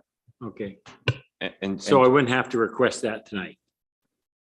and just for clarification for council, that is in order to achieve a September 26th public hearing date. If we were not able to achieve that date for second reading, then it could still be achievable, but the public hearing date for the 26th would not be achievable. Okay. Clock is ticking. So those are the three options. What's council's wish? Could I ask to clarify? Sure, go ahead. Yeah, I'm curious, the amendments this council has made, if we were to delay until a new council is in place, how would you capture these amendments? Would they then receive the next draft of this document? I just want to read option one again, because the idea would be that work can be done now with the amendments that have been captured, so that when the new council is sworn in and the opportunity presents itself to pass on that information, the document would essentially be in a state where they could consider second reading as amended. Okay, well, I guess since I've been involved and I'm chair and sitting here, I can start the ball rolling. I would like to consider option 3. And I know it's a very, very small window, but we have done our tasks. We have gone through this. I again remind that this was a top priority of this council. And I heard from 2 councillors that we were 95 and 90% there. And now we've done another 3 or 4 hours and we've gone through the DPAs. It would be my wish that we did try and get this done. And it was something that we set out to do.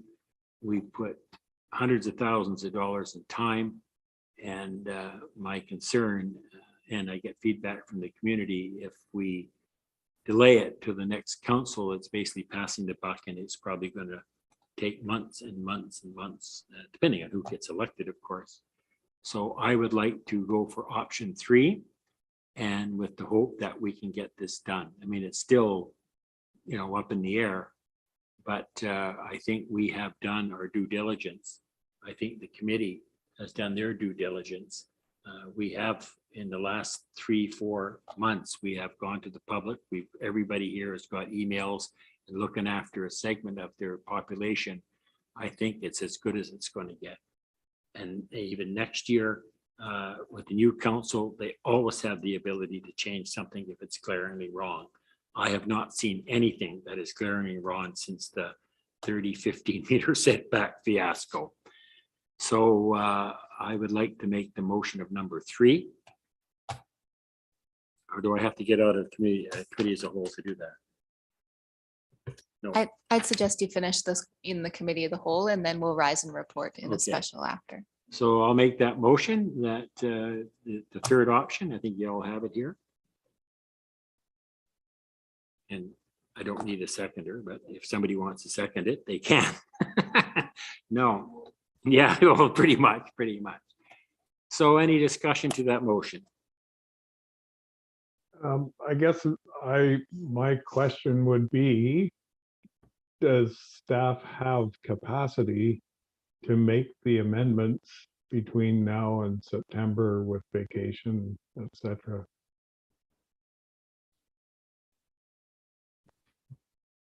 So that will be a bit of a juggling act over the next 3 weeks. Again, making all of these necessary amendments, as well, working with our consultants. We can have them compile all of the comments and create them into themes, and then provide that summary to us for staff to review, to include in the staff report. Then there will be a period of time where I'll be away during the summer until early September. So then I'll need to rely on other staff to ensure that everything has been compiled and ready to go on a special council meeting agenda. And then that meeting will likely be scheduled a day or 2 after I return to the office. So I guess it's short and long, and if you're not prepared, then we're we're dead in the water on the second, but you're telling me that it is possible.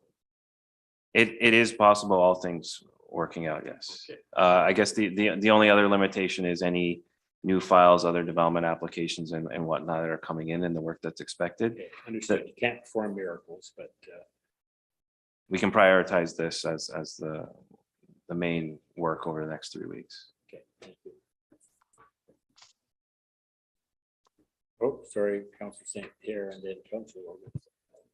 So I guess the first thing I should say is that I do support the motion as it stands. I would, however, I have concerns. My major concern is with using staff time and then potentially not making it to the finish line, which would essentially take staff resources away from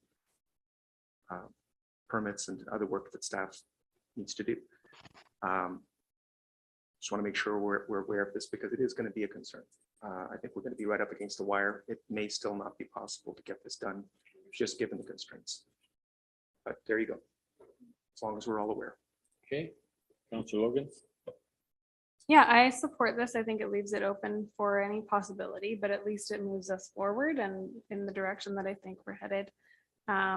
It's also nice to have August off. I think it'll be the first August I'll ever get off on council.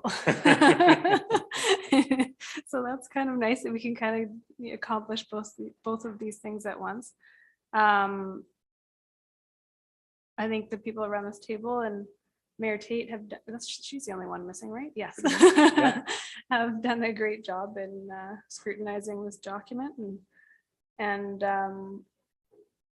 I look forward to seeing what the changes or what changes come to fruition and what it looks like at second reading. It gives us another opportunity to look through it in depth again and make sure everything was reflected the way we wanted it to be before it goes to the public hearing. And hopefully we can schedule it for September. And if it doesn't, it doesn't, but at least then we've got a second reading for the next council. So I see it as a win-win either way. If we go out to the next council with what we have right now, I feel that's super messy. And I think having a second reading for them to review or for us to go to a public hearing for either way will be a good advance. Thank you, Councillor Bateman. Well, that was very well said. And also well said was a note that we received from OCP Advisory Committee Chair Helen Ritz today that's gone to the info.soup.ca portal. So would it be okay if I read a portion of that? You may, yes. Go ahead. Okay, so this is Dear Mayor and Council, I'm writing to voice my support for Council to give the draft OCP second reading and work to finalize this OCP before the October municipal election. The April 22nd, 2022 draft OCP is an accurate reflection of a specified and open OCP process created through 18 months of public engagement. The role of Souk residents in the OCP process was to share their future vision of our community. The OCP Advisory Committee understood its role was to ensure that the OCP we brought to Council for first reading was an accurate summary of the majority of public respondents. As the chair of the OCP committee, I'm confident that our committee understood and delivered on this responsibility. The role of council is to pass bylaws in support of the OCP and community vision. Barring any concerns about procedure, this OCP should be accepted as it is and put forward for public hearing. Souk is growing rapidly. We need this plan ASAP to manage our growth successfully. Sincerely, Helen Ritz. So on, hearing that, feeling comfortable that we've had a full engagement with this plan as council, and I think getting to second reading is a great next step. As Councillor Logan says, it'd be messy otherwise. Any other discussion before I call the question? Councillor McMath. So I'd also like to read an email from Mrs. Lewis, who participated in the OCP. I won't read the whole thing, but her comment is that initially the committee understood that we were to review the present OCP and update it. Instead, we received a synopsis from staff and consultant of what the plan could look like right off the bat. We didn't receive copies of the present plan for at least 3 meetings and never did review the present OCP. The challenge that I have right now has been like the way that we've chosen to handle this process. And granted, we've had unprecedented challenges because none of us anticipated to go on as long as it did. I feel stuck right now because I can't hear any more from the public until we go to second reading. But there's so many components to this. Our previous OCP had over 100 action items and they got to say 15. And so we have these huge reports that we put so much money and time into. And you talk about wanting to be heard and valued as someone that's contributing in their community. So you have this incredibly intelligent group come forward with a climate action plan. They're shooting for the stars. They have a 22 staff member ask and basically a $4.5 million budget on top of that. And where I feel we are letting the community down is we are saying, you know, in principle, you betcha. And all they hear is, this is amazing. This is so great. And then when it comes to delivering on these items, we aren't showing up. And also we're presenting pictures with no costs associated to them. So of course, when you show the most beautiful picture, that's what your community wants. But we need to do that community justice and say, hey, you want this? This is how much it costs. We talk about using analogies. I feel like the way that we've been handling this process is, and I'm a part of that, and I own that, is it's like you go to a grocery store and you pick everything that you want, and then you get to the till and then you get your budget. And so you got to take all these pieces back. So now you have created a backlot at your till, much like here. So now we're short-staffed. They don't know if they're going to make this. They don't know if they're going to capture all of these amendments and this public feedback in time for us. And for them to do that, they're going to prioritize the OCP, which means people in this community who are looking for development permits, those might be delayed. And that has like a direct impact on like their financial and mental health. So all of us are sitting here saying that we support affordable housing and we're here for the health and the inclusivity of the community. But I find a lot of the pieces that we do have been counterintuitive. And so I am really struggling here. Thank you. Disagree, you have your right to your opinion. I see it much differently, but I think my views are well known. I'm not going to go on anymore. Unless there's any other discussion, we'll call the question. All those in favor of this option 3, do I need to read it out or is it pretty clear? Okay, let's go ahead. Sorry, I didn't mean to short shift you again. That's okay. I'm used to it.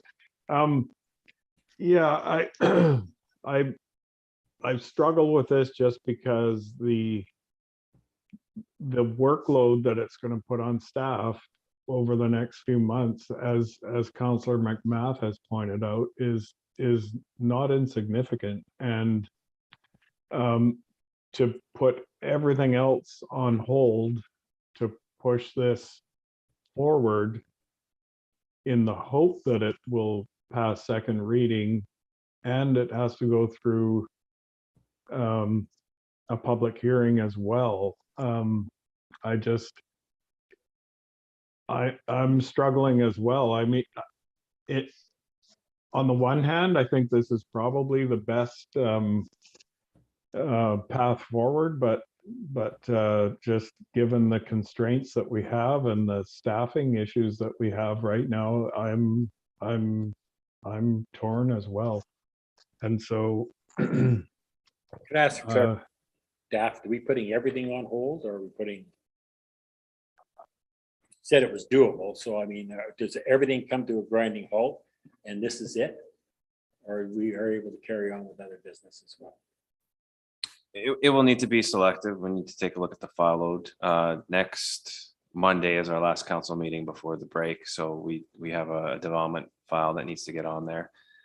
The rest of the files, it's going to be a case-by-case basis as applicants or information comes in, where is it status-wise at? Does it need to have more work on? We can rest on our consultants, but I'll also be resting on them to assist with this as well, with compiling the comments. So yes, there will probably be a number of items that will not receive attention for a number of weeks while we prioritize the completion of this to make that September date.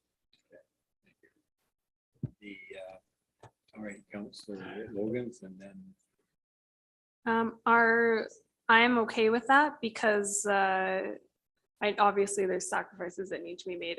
It's not like it feels great, but completing the OCP is one of our top strategic priorities. And we've got another couple months to achieve that. So I think prioritizing this as a work item not only has been in our strategic priority list, but remains there and is number one at the moment. Yeah. It's the last one to do. Okay, I'm going to call the question. I think everybody's had, at least I hope though, everybody's had an opportunity to speak. And now we'll call the question. So all those in favor, please raise their hand. 1, 2, 3, 4. All those against, please raise their hand. 1, 2. So that is passes 4-2. Thank you. The next order of business is we move out of the committee of the whole. Is that correct? Ms. Tim? Yes, I'd look for a resolution to move out of committee, to resolve out of committee of the whole. Okay, we have a motion here, and that's all we need still, right? Okay, all those in favor? So what's my next step? Rise and report? Or do we have to vote again? I'm not clear here, so. Sorry, yes, we should, now that we're in a special council meeting, we should have it moved, seconded, and voted again. Okay, so option 3, I'll make that motion that council direct staff prepare amendments to the Fisher Community Plan to reflect council's feedback, and that council direct staff to bring forward all public comments, referral comments, and bylaw and the bylaw for consideration of second reading as amended as council meeting in early September. That is the thing. We have a motion. We have a seconder by Councillor Bateman. Any discussion to the motion? Very similar to the other motion. Hearing none, all those in favor, raise their hand. 1, 2, 3, 4. Those against, raise their hand. 1, 2. Do you want to mention who the 2 are? I guess they would anyways. Right? Yeah, okay. Okay, thank you, everybody. Any new business? Yay. Adjournment, motion to adjourn? Yay. Pick one. All right. I mean, this is off the record now, but